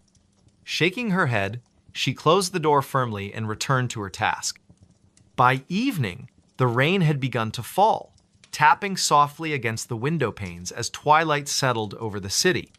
Emily sat cross-legged on the floor, sorting through a box of books and photographs, her mind drifting back to memories of her childhood home in Montana. The rhythmic patter of raindrops lulled her into a sense of calm, and for a moment, she almost forgot about the nagging discomfort the closet had stirred earlier. Almost. Then, just as she reached for another stack of papers, she heard a soft click, like the sound of a latch being released. Her fingers froze mid-motion, and she turned her head slowly toward the closet. The door stood slightly ajar, though she was certain she had closed it tightly before sitting down. "Probably just the wind," she murmured, forcing a nervous laugh. She rose to her feet and walked over to the closet, her socks whispering against the floorboards. With a deep breath, she pushed the door shut again, making sure it latched securely. Back on the floor, she resumed her unpacking, but the incident left her unsettled. Every few minutes, she glanced up at the closet, half expecting it to swing open once more. When nothing happened, she began to relax, chalking it up to the quirks of an aging building. By 9 o'clock, she decided to call it a night, stacking the remaining boxes in the corner and crawling into bed with a book to distract herself. The hours slipped by unnoticed until she finally turned off the lamp beside her bed. Darkness enveloped the room, broken only by the faint glow of the streetlights outside. As she lay there listening to the steady rhythm of the rain, she felt her eyelids grow heavy. Sleep came quickly, wrapping her in its comforting embrace. Or so she thought. Sometime later, she woke with a start, her heart pounding wildly in her chest. At first, she wasn't sure what had roused her there. There was no noise, no movement, just an oppressive silence that seemed to press down on her like a weight. Then, out of the corner of her eye, she saw it. A sliver of darkness where none should have been the closet door was open again. Emily sat bolt upright, her pulse racing. The room was pitch black, save for the pale light streaming through the window, casting eerie shadows across the walls. She stared at the closet, willing herself to believe it was just her imagination. After all, doors could open accidentally, couldn't they? Maybe the latch was faulty. Maybe. And then she saw it. A flicker of movement inside the closet, so subtle she almost missed it. Something shifted in the shadows, just beyond the reach of the light. Her breath hitched in her throat as she strained to see more clearly. Was someone in there? Had someone broken in while she slept? Summoning every ounce of courage, she reached for the lamp on her bedside table and switched it on. The sudden brightness illuminated the room, revealing the closet's empty interior. Nothing stirred within its confines, no sign of an intruder or anything out of place. Relief washed over her, followed immediately by confusion. If no one was there, why did she feel so uneasy? She climbed out of bed and approached the closet cautiously, her bare feet cold against the wooden floor. Reaching out, she pulled the door shut once more, ensuring it clicked firmly into place. As she turned to go back to bed, however, she heard a low, muffled chuckle emanating from behind her. It was soft, almost imperceptible, but unmistakably human. Her blood ran cold as she spun around, her eyes darting toward the closet. The door remained closed, but the laughter continued, echoing faintly in the stillness of the room. "Who's there?" she demanded, her voice trembling. There was no response, only the sound of her own ragged breathing. She backed away slowly, her gaze fixed on the closet, until she bumped into the edge of her bed. Without thinking, she grabbed her phone and dialed 911, her fingers shaking as she pressed the numbers. Before the operator could answer, the line went dead.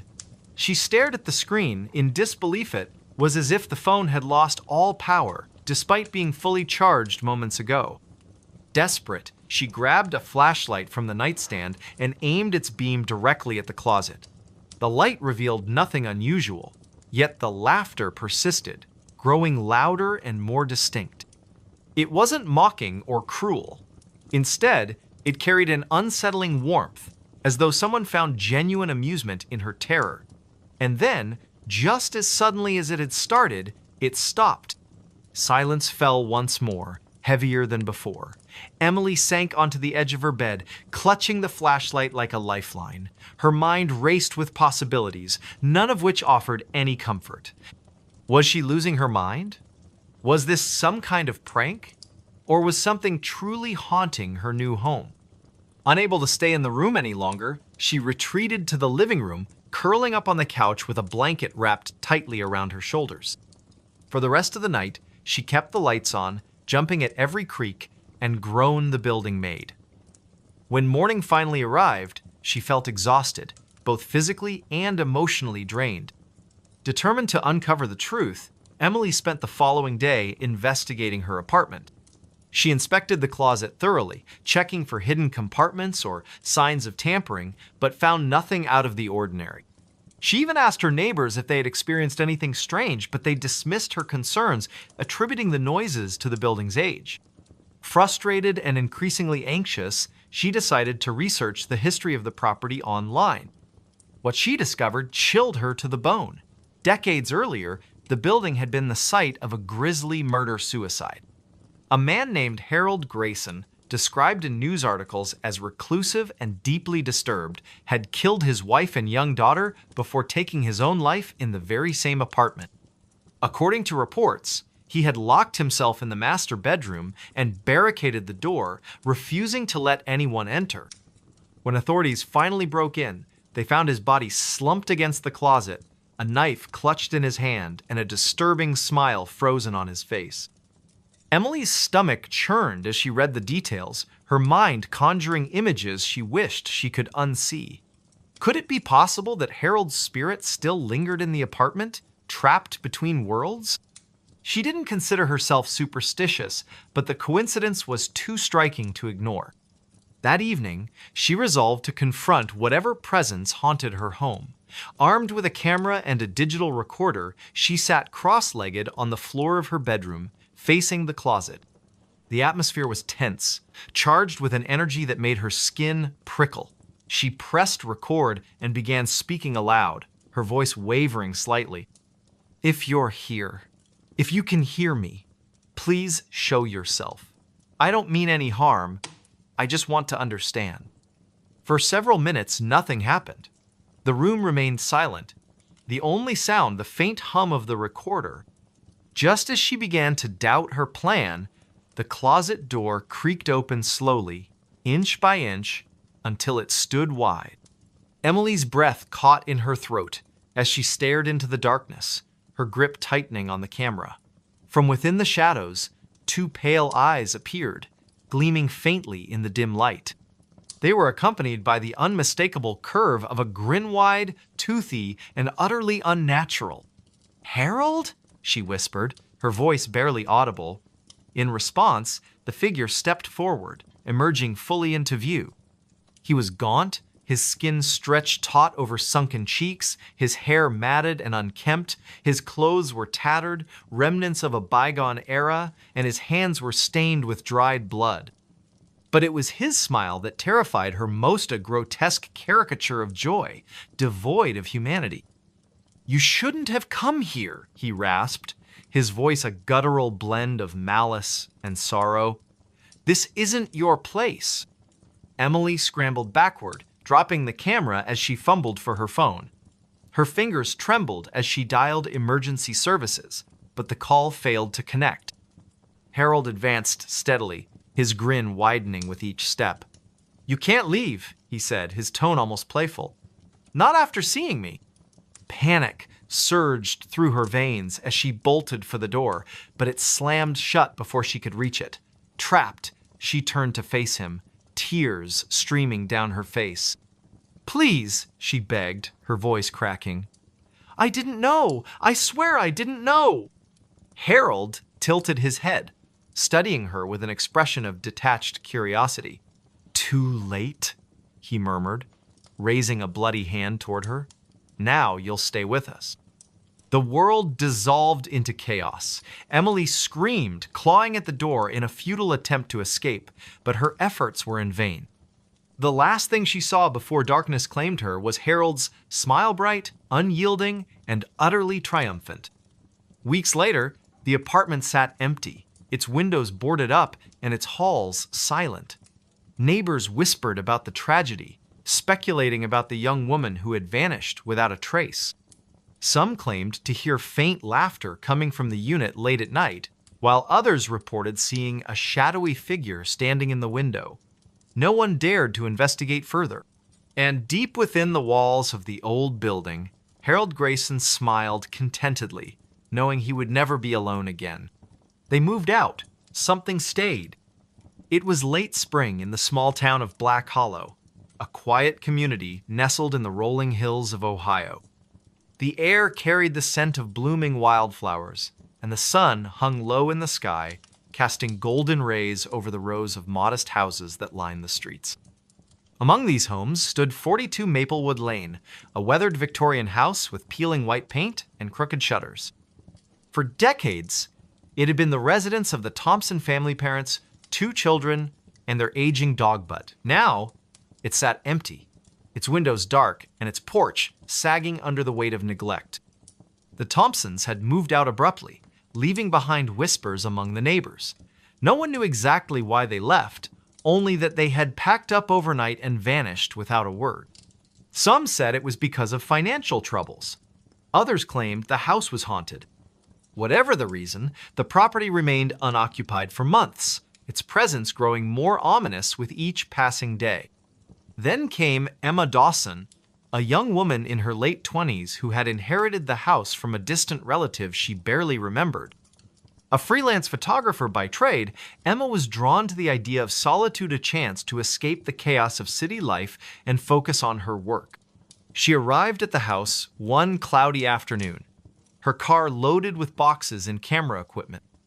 As she stepped out of the vehicle, she couldn't shake the feeling that something about the place felt off. The air seemed heavier here, the silence almost oppressive. Still, she reminded herself that old houses often had quirks, and this one would be no different. "It's just an old house," she muttered under her breath, though her voice lacked conviction. "Nothing to worry about."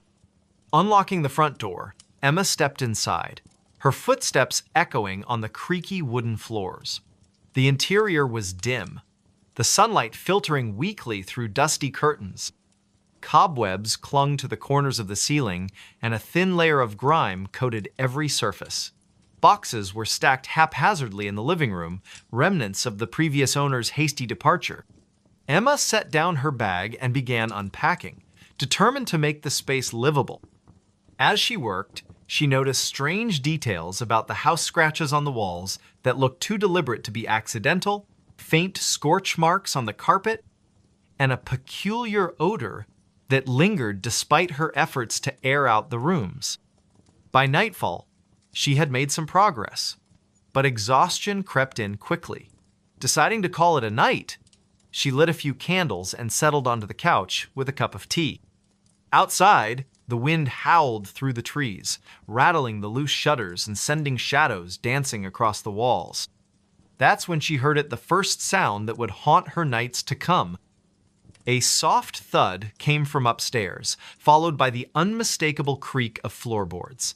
Emma froze, her teacup halfway to her lips. "Hello?" she called out, her voice trembling slightly. No response. She told herself it was probably just the house settling, but the unease gnawing at her stomach wouldn't subside. Setting aside her tea, she grabbed a flashlight and cautiously climbed the staircase. Each step groaned beneath her weight, amplifying the tension coiling in her chest.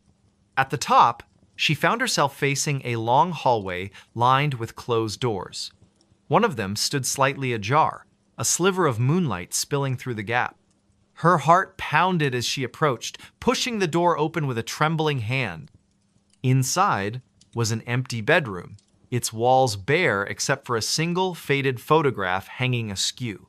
The image depicted a family smiling stiffly at the camera, mother, father, and 2 children.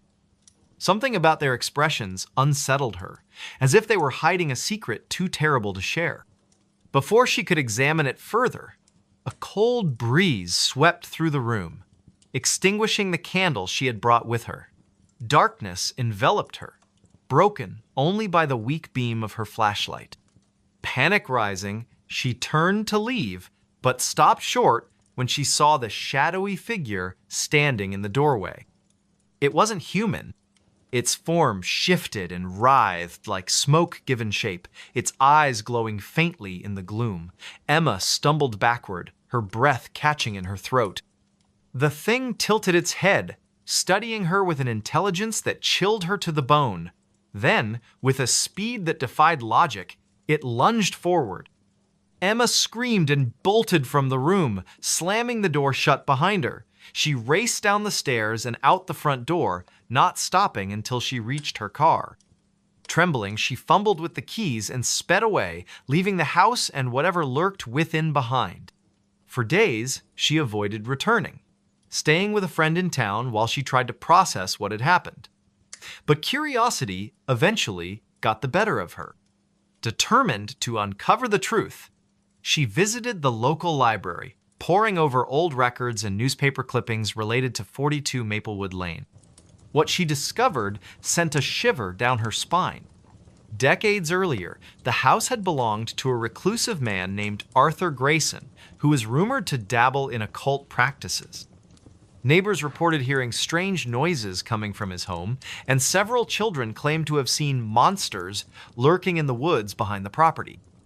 When Grayson disappeared without explanation, the house changed hands multiple times, each new owner leaving under mysterious circumstances. Armed with this knowledge, Emma decided to confront the entity haunting her home.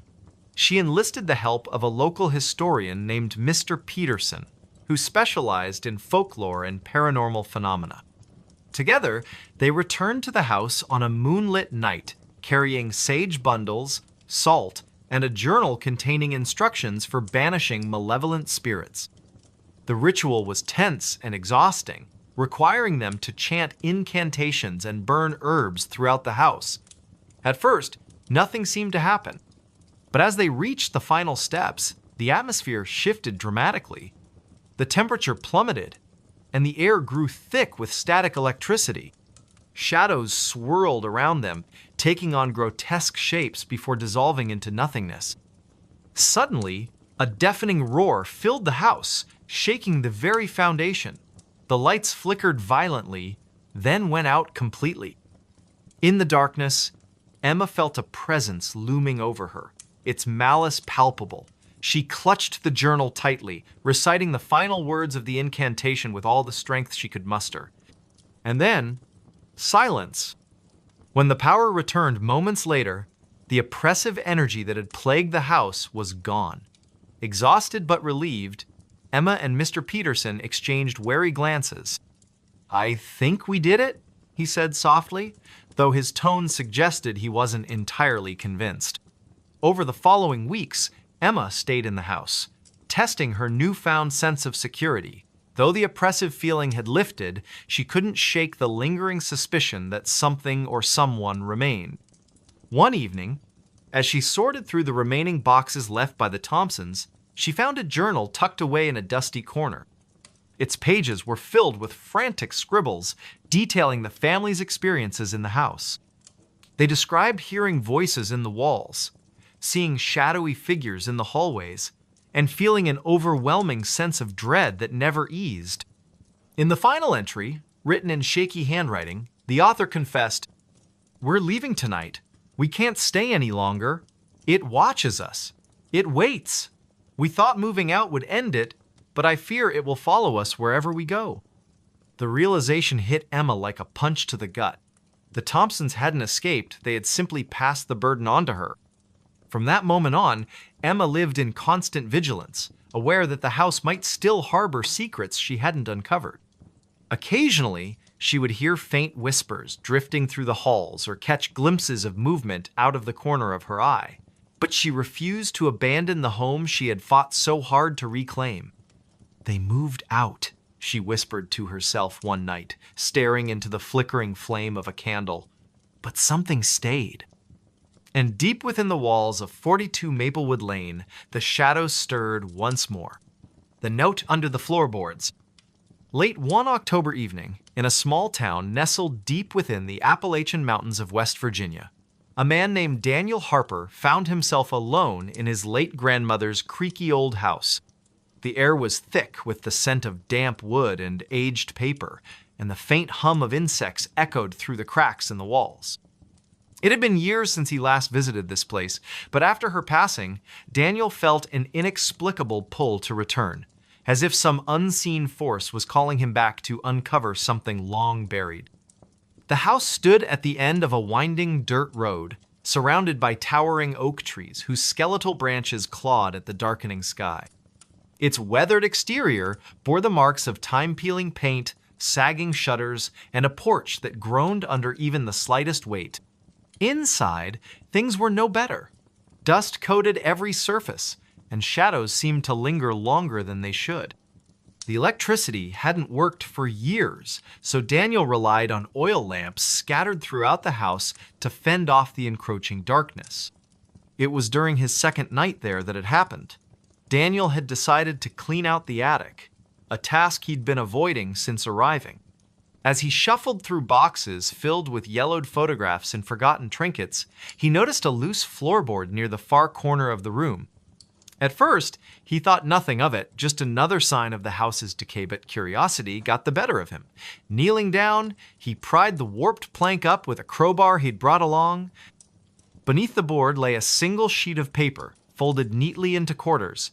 His heart thudded in his chest as he picked it up, the texture rough against his fingertips. Unfolding it revealed handwriting scrawled in faded ink, the letters shaky yet deliberate. The note read, "If you've found this, then I am already gone. They are here watching from the woods. Do not trust them. Burn the house before it spreads further." A chill ran down Daniel's spine as he stared at the cryptic message. Who wrote this? And what did they mean by they? He tried to shake off the unease settling over him, telling himself it was probably just some prank left behind by a mischievous relative decades ago. But deep down, he couldn't ignore the gnawing feeling that something wasn't right. That night, sleep eluded him. Every creak of the house sounded louder, every shadow darker. Around midnight, he heard a soft tapping coming from somewhere below. At first, he convinced himself it was just the wind rattling the windows or branches brushing against the siding. But when the sound grew more insistent, almost rhythmic, he knew it wasn't natural. Gripping the flashlight tightly, Daniel descended the narrow staircase leading to the main floor. The beam of light cut through the oppressive gloom, revealing empty rooms and cobwebbed corners. The tapping led him to the living room, where the source seemed to emanate from beneath the floorboards. His pulse quickened as he knelt down and examined the wooden planks. One of them shifted slightly when he pressed on it, revealing another hidden compartment. Inside, he found another note, identical in appearance to the first. This one read, "You shouldn't have come back. Leave while you still can. Once they know you're here, there will be no escape." Panic bubbled up inside him, but he forced himself to stay calm. "This is ridiculous," he muttered aloud, trying to reassure himself. "Just someone messing with me." Yet, as he stood there in the dim light, he couldn't shake the sensation of being watched. Slowly, he turned toward the window and froze. Through the glass, barely visible in the moonlight, stood a figure cloaked in shadow. It didn't move, didn't make a sound, but its presence was undeniable. Daniel blinked, certain his eyes were playing tricks on him, but when he looked again, it was still there. Instinctively, he took a step back, knocking over a nearby lamp. The crash startled him, and by the time he regained his composure and peered outside once more, the figure was gone. The next morning, Daniel told himself it was all in his head. Sleep deprivation, combined with the eerie atmosphere of the house, must have conjured those hallucinations. Still, he couldn't bring himself to dismiss the notes entirely. Determined to get to the bottom of things, he began digging through his grandmother's belongings for answers. In a dusty trunk stored in the basement, he discovered a journal belonging to her. Flipping through its brittle pages, he learned about strange occurrences she documented over the years' disappearances in the surrounding woods, livestock mutilations, and whispers of a cult operating in secret. She mentioned seeing figures lurking outside the property line at night, always retreating into the forest whenever approached. One entry stood out above the rest. "They offered me a deal to leave the house untouched in exchange for silence. I refused. Now I fear they'll come for me next. If anything happens to me, destroy this place. Don't let them use it."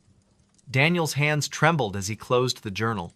Whatever his grandmother had encountered, it was real and dangerous. He resolved to burn the house down as instructed, but first, he needed proof.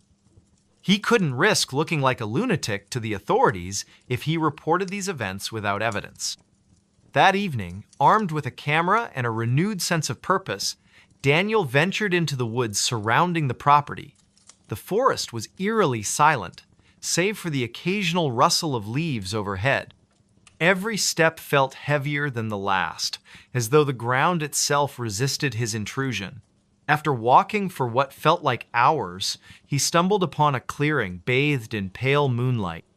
At its center stood a circle of stones, arranged in a crude formation. Scattered around were remnants of candles, their wax hardened with age. In the middle lay a pile of bones, some human-sized, others smaller. A wave of nausea hit him as he realized what he was looking at: an altar used for rituals.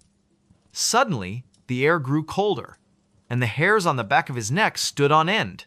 From the edge of the clearing emerged several figures, their faces obscured by hooded robes. They moved silently, surrounding him without uttering a word. One of them stepped forward, extending a skeletal hand toward him. Daniel bolted, crashing through the underbrush as adrenaline surged through his veins. Behind him, he could hear the sound of pursuit footsteps pounding against the earth, growing closer with each passing second. He didn't dare look back, focusing solely on reaching the safety of the house. When he finally burst through the front door, slamming it shut behind him, he collapsed onto the floor, gasping for breath. For a moment, everything was still. Then, Faint scratching noises began emanating from the walls, followed by low murmurs that seemed to seep through the very foundation of the house. Desperation took hold of him. Grabbing a box of matches from the kitchen, he set fire to the curtains, watching as flames quickly consumed the dry fabric. Smoke filled the air, choking him as he stumbled outside. Behind him, the structure roared with life, its timbers crackling and collapsing inward. Yet, as Daniel watched the inferno engulf the house, he noticed something unsettling. Standing among the trees, just beyond the reach of the firelight, were the figures from the clearing. Their hoods cast their faces in shadow, but he could feel their gazes boring into him. Even as the house burned to ashes, they remained motionless, silent sentinels guarding whatever secrets lay hidden within the ruins. In the days that followed, Daniel left the town behind, vowing never to return, but no matter how far he traveled, he couldn't escape the memory of those hollow eyes staring at him from the darkness. Sometimes, late at night, he swore he could hear the faint tapping of fingers against wood, echoing through the recesses of his mind. And though he tried to convince himself otherwise, he couldn't shake the feeling that they were still out there, waiting. They found footprints on the ceiling. It was a cold, overcast evening in the small town of Maplewood, Minnesota, where the air carried the faint scent of pine and the promise of an impending storm. The streets were quiet, save for the occasional rustle of leaves blown by the wind. Somewhere in the heart of the town stood an old Victorian house, its once grand facade now marred by peeling paint and broken shutters. The house had been abandoned for decades, its history shrouded in whispers and half-truths. Locals avoided it, claiming it was cursed, but for one man named Ethan Grayson, the stories only fueled his curiosity. Ethan had recently moved to Maplewood after inheriting the property from a distant relative he barely remembered. A freelance journalist by trade, he saw the house as both a challenge and an opportunity, a chance to uncover a story that might reignite his career. Little did he know, the house held secrets far darker than anything he could have imagined. The first night he spent there, Ethan was struck by how oppressive the silence felt. Even with the hum of his portable heater and the soft glow of his desk lamp, the house seemed alive in ways he couldn't explain. The wooden floors groaned under their own weight, and the walls creaked as if shifting ever so slightly. He tried to dismiss these sounds as typical for an old building, but something about them unsettled him. Around midnight, unable to sleep, Ethan decided to explore the second floor. His footsteps echoed softly against the warped floorboards as he made his way down the dimly lit hallway. At the end of the corridor, he noticed a door slightly ajar, a room he hadn't yet investigated. Pushing it open, he found himself in what appeared to be a child's bedroom, though it had clearly been unused for years. Toys lay scattered across the floor, their colors faded with time, and a dollhouse sat in the corner, its tiny furniture covered in dust. As Ethan stepped inside, he felt a sudden chill run down his spine. The air in the room was colder than the rest of the house, almost unnaturally so. He shook his head, chiding himself for being overly imaginative, and turned his attention to the ceiling. That's when he saw them footprints. Perfectly imprinted into the plaster, they trailed across the surface as though someone or something had walked upside down. His breath caught in his throat. For a moment, he thought his eyes were deceiving him, but no matter how many times he blinked or tilted his head, the prints remained. They were small, like those of a child, but their placement defied logic. Or what could leave such marks? And why here, in this room? Overwhelmed by a mix of fear and fascination, Ethan snapped several photos of the footprints with his phone. He told himself he would analyze them later, perhaps even show them to someone who might have an explanation. But deep down, he knew there was no rational answer for what he was seeing. The next morning, Ethan visited the local library, hoping to find records or documents related to the house's history. The librarian, an elderly woman named Mrs. Hargrove, greeted him with a wary smile. "You're staying at the old Grayson place, aren't you?" she asked, her tone tinged with concern. Yes, Ethan replied cautiously. Do you know much about it? Mrs. Hargrove hesitated before answering, glancing around as if afraid someone might overhear. That house has a troubled past, she said finally. Back in the 50s, a family lived there, the Millers. They had a daughter, Emily, who disappeared one night without a trace. Some say she ran away, others believe something unnatural took her. Ethan's stomach tightened. What happened to the family? They left soon after, Mrs. Hargrove continued. Couldn't bear to stay in the house any longer. People claimed they heard strange noises coming from upstairs, footsteps, laughter, crying, but no one ever saw anyone. After that, the house sat empty for years. Armed with this new information, Ethan returned home, his mind racing with possibilities. Could the footprints belong to Emily? Was her spirit still trapped within the house? Or was there something else entirely at play? That night, determined to get answers, Ethan set up a voice recorder and a camera in the child's bedroom. He positioned the equipment carefully, making sure to capture every angle of the room, then retreated to the hallway, leaving the door cracked open just enough to keep an eye on things. Hours passed uneventfully, lulling Ethan into a false sense of security. Just as he began to nod off, a loud thump jolted him awake. Heart pounding, he rushed back to the room and froze at the threshold. The footprints on the ceiling had multiplied, spreading out in chaotic patterns. Worse still, fresh scuff marks now marred the walls, as though something had clawed its way across the surface. A low, guttural growl emanated from the shadows, sending a shiver down Ethan's spine. He reached for the flashlight clipped to his belt, but before he could turn it on, the room plunged into darkness. The cameras and recorder went dead simultaneously, their screens blank and lifeless. "Who's there?" Ethan called out, his voice trembling despite his efforts to sound brave.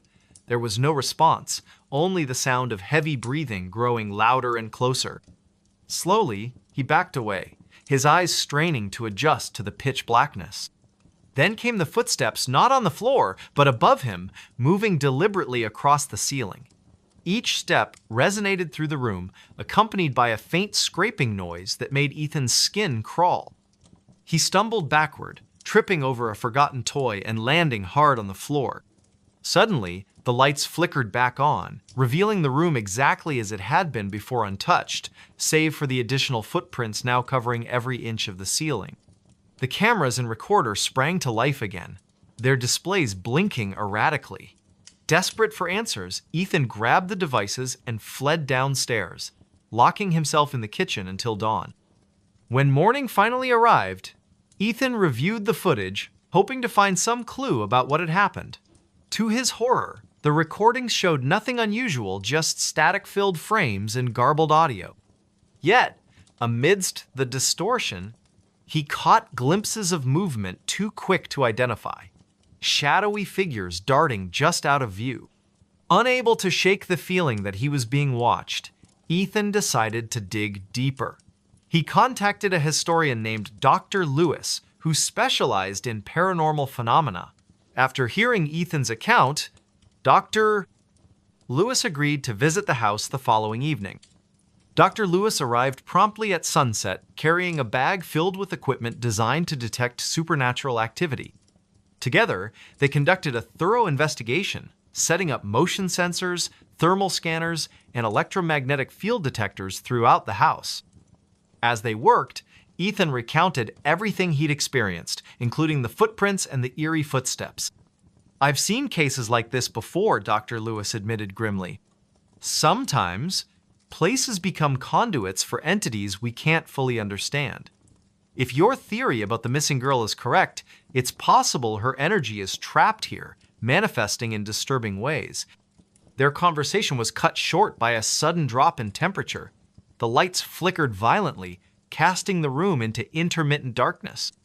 One of the thermal scanners emitted a high-pitched whine, its screen flashing wildly. "Something's here," Dr. Lewis whispered, his voice tight with tension. Before either of them could react, the unmistakable sound of footsteps thundered overhead. This time, however, they weren't confined to the child's bedroom. They echoed throughout the entire house, growing louder and faster with each passing second. Ethan and Dr. Lewis exchanged a panicked glance before bolting toward the front door. But as they reached the threshold, the handle refused to budge, no matter how hard they pulled. Behind them, the footsteps grew deafening, shaking the very foundation of the house. In a final act of desperation, Ethan grabbed a nearby chair and hurled it at the nearest window. Glass shattered and freezing air rushed in, momentarily drowning out the cacophony.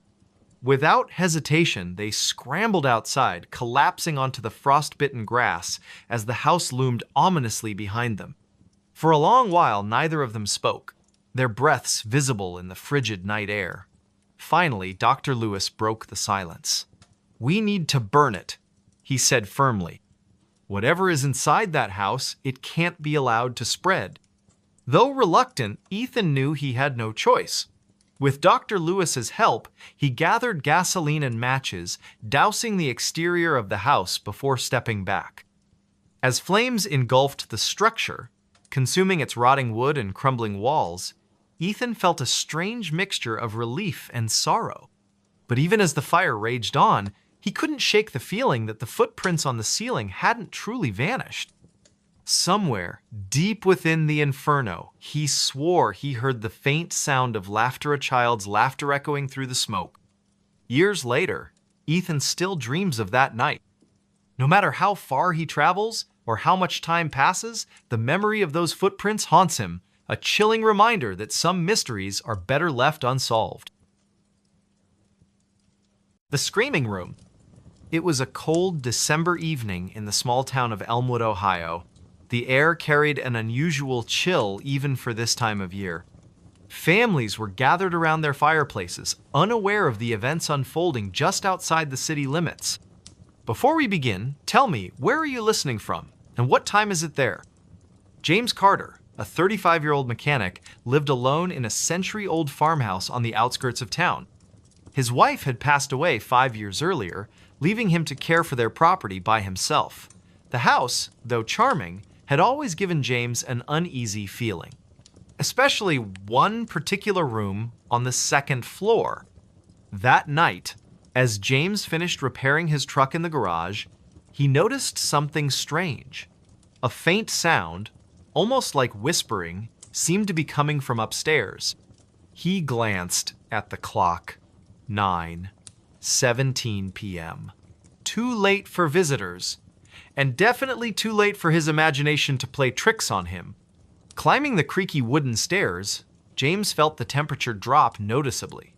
By the time he reached the second floor, his breath had become visible in the frigid air. The sound grew louder, more distinct now. It wasn't whispering anymore, it was screaming.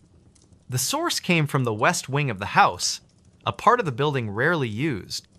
Specifically, the Red Room, so named because its walls were painted a deep crimson that seemed to glow faintly in low light. James hesitated outside the closed door. The screams continued, echoing through the hallway. Taking a deep breath, James turned the brass doorknob. The door opened with a slow creak, revealing a scene that would haunt him forever. The room was empty, yet the screaming filled the space with an intensity that defied logic. James's heart pounded as he stepped inside. The wallpaper, faded but still recognizable as Victorian floral patterns, seemed to shift and move in the dim light. Shadows danced across the walls, though no source of movement could be seen. The temperature dropped further, causing James to shiver uncontrollably. He checked his watch. 9:23 p.m. Time seemed to stretch and warp within the confines of the room. The screams changed pitch, becoming more desperate, more human-like. Yet there was no one there, just the empty space and the overwhelming sense of dread. James remembered hearing stories about the previous owners of the house, a family who had lived there in the early 1900s. Rumors spoke of mysterious disappearances and unexplained deaths, but these were just tales, weren't they? Urban legends meant to entertain rather than terrify. As he stood frozen in the center of the room, the screams began to form words. At first, they were indistinct, jumbled sounds, but gradually, they became clearer. "Help me! Get out! They're coming!" Each phrase sent a new wave of fear through James's body. His phone, left charging downstairs, buzzed with a text message from his friend Mark. "Hey, you still up?" the message read. James considered responding, but the phone remained safely downstairs while he was trapped in this nightmare. The buzzing stopped as quickly as it started. The clock on the wall ticked loudly, each second stretching into eternity. 9:28 p.m. The room's atmosphere shifted again, becoming heavier, more oppressive. James's breathing quickened as he realized the screaming had stopped. Complete silence filled the space, more terrifying than the noise had been. Suddenly, the lights flickered. Not the overhead bulb, which had long since burned out, but the very air itself seemed to shimmer and pulse with an otherworldly energy. Shadows detached themselves from the walls, taking on forms that defied description, shapes that twisted and writhed in ways that shouldn't be possible. James backed toward the door, his movements slow and deliberate, every fiber of his being screamed at him to run, but his legs refused to cooperate. The temperature continued to plummet, frost forming on the window panes despite the lack of cold air entering the room. At 9:34 p.m., the door slammed shut behind him. The sound reverberated through the house, shaking the very foundations. James spun around, panic rising in his chest. The handle wouldn't budge, no matter how hard he pulled or pushed. The room had sealed itself off from the rest of the world. The shapes in the corners of the room began to move closer. Their forms solidified into something resembling human figures. But not quite. Eyes glowed with an unnatural light, mouths stretched impossibly wide. Whispers filled the air once more, surrounding James on all sides. "Who are you?" James demanded, his voice trembling despite his attempt to sound authoritative. The whispers responded, though no actual words could be discerned. Instead, they formed a cacophony of sound that threatened to overwhelm his senses. Time lost all meaning. Minutes stretched into hours. Or perhaps it was only seconds. James couldn't tell anymore. His watch had stopped functioning, the hands frozen at 9:36 p.m. The room seemed to expand and contract, changing size and shape with each passing moment. Then, without warning, everything went silent. The shadows retreated to the corners, the temperature returned to normal, and the door opened easily when James turned the handle. Stepping out into the hallway, he found nothing unusual waiting for him. The rest of the house remained calm and quiet. But the experience had changed James. He couldn't sleep in that house anymore. Within a week, he had sold the property and moved to another state. To this day, the current owners refuse to enter the Red Room. They've boarded it up, sealing it off from the rest of the house. Sometimes, late at night, people walking past the old farmhouse claim to hear screams coming from within, though no one dares to investigate. The legend of the screaming room lives on, whispered among the residents of Elmwood. A reminder that some places are best left undisturbed. The story ends where it began, with a cold December evening in Ohio. But now, whenever someone hears an unexpected sound in the night, they think twice before investigating. Because sometimes, the truth is far more terrifying than any urban legend. Pause here for reflection. Let the weight of the tale settle in the listener's mind. The final word lingers in the air, fading slowly into silence. He wasn't on the guest list. It was a chilly October evening in rural Vermont, where the small town of Willow Creek prepared for its annual autumn festival. The leaves had turned into fiery shades of red and orange, carpeting the ground beneath towering maple trees. The air carried the faint scent of wood smoke mingled with pumpkin spice, creating an atmosphere both cozy and mysterious. Rachel Thompson, a local schoolteacher in her early 30s, had volunteered to help organize this year's event. She stood near the entrance of the community center, clutching a clipboard filled with names and details. The golden hour light filtered through the trees, casting long shadows across the parking lot as families began arriving for the festivities. "Good evening, Mrs. Peterson."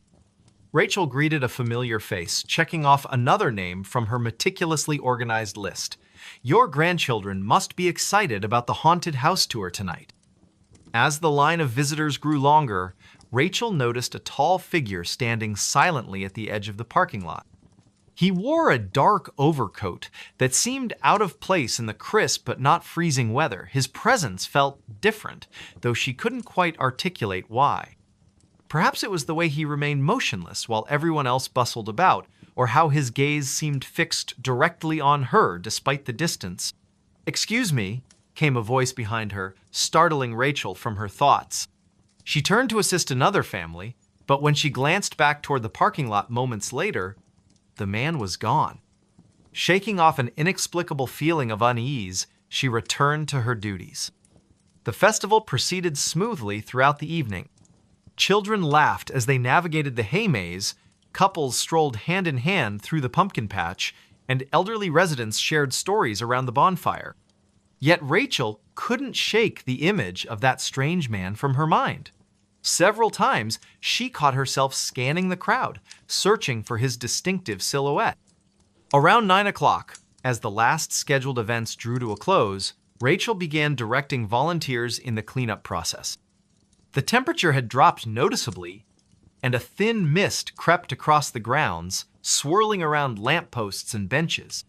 Most attendees had already departed, leaving only a few stragglers enjoying the final moments of the celebration.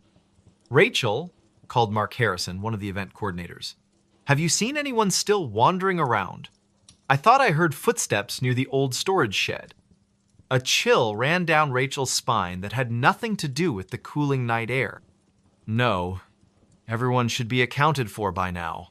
She hesitated, then added, "But earlier, there was this man. I never saw him approach the registration table." Mark frowned, adjusting his flashlight beam. "That's odd. Let's do a quick sweep of the area before we lock up." Better safe than sorry. They split up to cover more ground, agreeing to meet back at the main entrance in 15 minutes.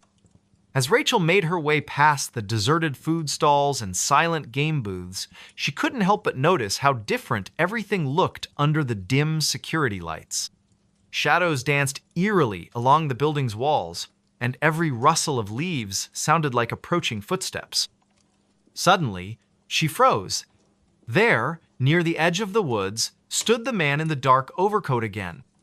This time, he wasn't merely observing, he was watching her intently, his expression unreadable in the poor lighting. Her heart pounded against her ribcage as she tried to recall if she'd ever seen him before in town, but something about him felt wrong. "Hello?" she called out tentatively, taking a cautious step forward. "Can I help you with something?" Instead of responding, the man tilted his head slightly, almost like a curious animal studying its surroundings. Then, without warning, he turned and disappeared into the tree line. Rachel's breath caught in her throat. She knew she should alert Mark immediately, but curiosity propelled her forward instead. Maybe she could catch up to him and ask what he wanted. The forest path leading away from the festival grounds felt impossibly darker than it should have been. Moonlight struggled to penetrate the dense canopy above, and Rachel found herself relying heavily on her phone's flashlight app. Twigs snapped underfoot, and the occasional owl hooted in the distance, heightening her sense of isolation. After walking for what felt like 10 minutes, but was probably much less, she emerged into a small clearing. And there, standing perfectly still amidst the encroaching darkness, was the man once more. Up close, she realized his features were remarkably ordinary. Brown hair, average build, plain face, yet somehow profoundly unsettling. His eyes reflected her phone's light in an unnatural way, almost glowing. "You shouldn't be here," Rachel managed to say, her voice trembling despite her best efforts to sound authoritative. "This is private property." For the first time, he spoke, his voice low and measured. "I'm looking for someone. They told me I'd find answers here." "What kind of answers?" she pressed, inching backwards slowly. Every instinct screamed at her to run, but she forced herself to maintain eye contact. "Who are you looking for?" He didn't answer immediately. Instead, he reached into his coat pocket and withdrew a photograph. Even from several feet away, Rachel recognized the faded image instantly. It showed a young woman who bore a striking resemblance to herself. Same hair color, similar facial structure. Only the style of clothing suggested it was taken decades ago. "My sister," he said finally, his tone heavy with sorrow. "She went missing after attending one of these festivals." That was, he paused, calculating, 2 years ago tonight. Rachel's blood ran cold. She remembered hearing vague rumors about a disappearance connected to the autumn festival, but no one ever talked about it openly. Local legends hinted at supernatural occurrences tied to the land itself, stories passed down through generations but rarely believed. Could this man truly be searching for closure after all these years? Before she could respond, a sudden gust of wind extinguished her phone's screen, plunging them both into near-total darkness. Panic surged through her veins as she fumbled to reactivate the device. When the light finally flickered back on, the man was gone. Not just stepped aside or hidden, completely vanished, as if he'd never existed. Shaken to her core, Rachel stumbled back toward the festival grounds, calling Mark's name repeatedly. Together, they searched the entire area again, finding no trace of the mysterious visitor. Later, while reviewing security footage from multiple angles, they discovered something even more disturbing. Not a single camera had captured any sign of the man in the dark overcoat. It was as though he'd slipped between the cracks of reality itself. In the weeks that followed, Rachel found herself unable to forget those haunting eyes or the photograph that seemed to bridge past and present. She began researching local history archives, determined to uncover the truth about the missing woman. What she learned chilled her to the bone. Numerous unexplained disappearances linked to the festival site over the past century. Each case involved a solitary individual vanishing without a trace during the annual celebration. None were ever solved. Despite warnings from friends and colleagues to let sleeping dogs lie, Rachel continued her investigation. Something about the man's desperate search resonated deeply within her. Perhaps it was survivor's guilt, or maybe a subconscious recognition of shared pain.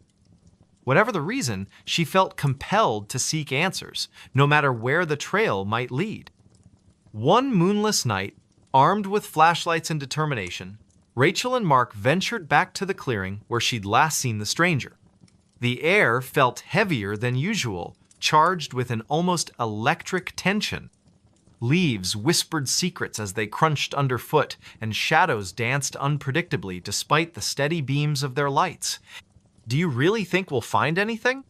Mark asked skeptically, though his grip on the flashlight betrayed underlying nerves. "This whole situation feels off."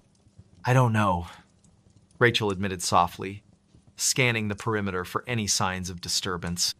"But I can't shake the feeling that we're missing something important. Something right under our noses." They spent nearly an hour combing the area, finding nothing but ancient tree roots and scattered stones. Just as frustration began to set in, Mark spotted something glinting faintly among the foliage. Kneeling down, he unearthed a tarnished silver locket half buried in the dirt. Inside lay 2 tiny photographs. One of the woman from the original picture, smiling brightly, and another of a younger version of the man in the dark overcoat, his arms slung casually around her shoulders. "Oh my God," Rachel breathed, tears pricking at the corners of her eyes.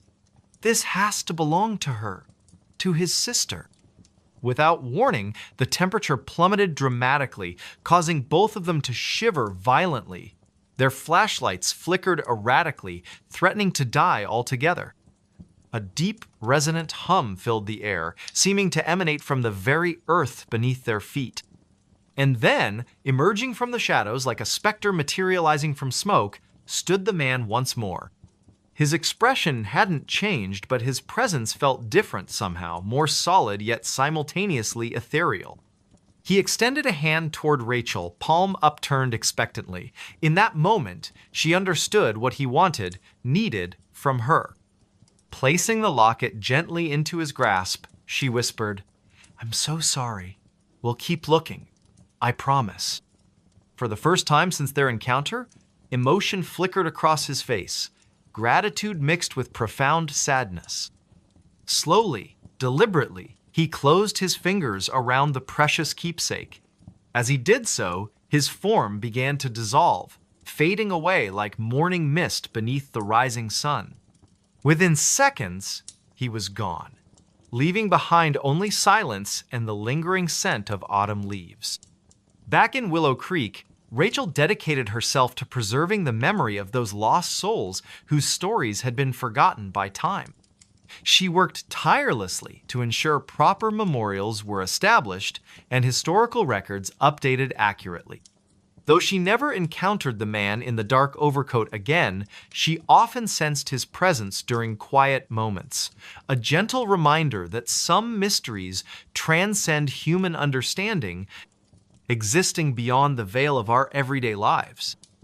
Every October, as the festival preparations begin anew, Rachel finds herself drawn to that secluded clearing deep within the woods.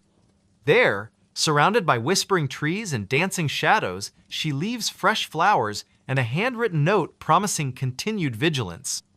Because sometimes, justice isn't about solving a case or finding definitive answers. Sometimes, it's about honoring the memories of those who came before us, ensuring their voices aren't silenced forever by the passage of time.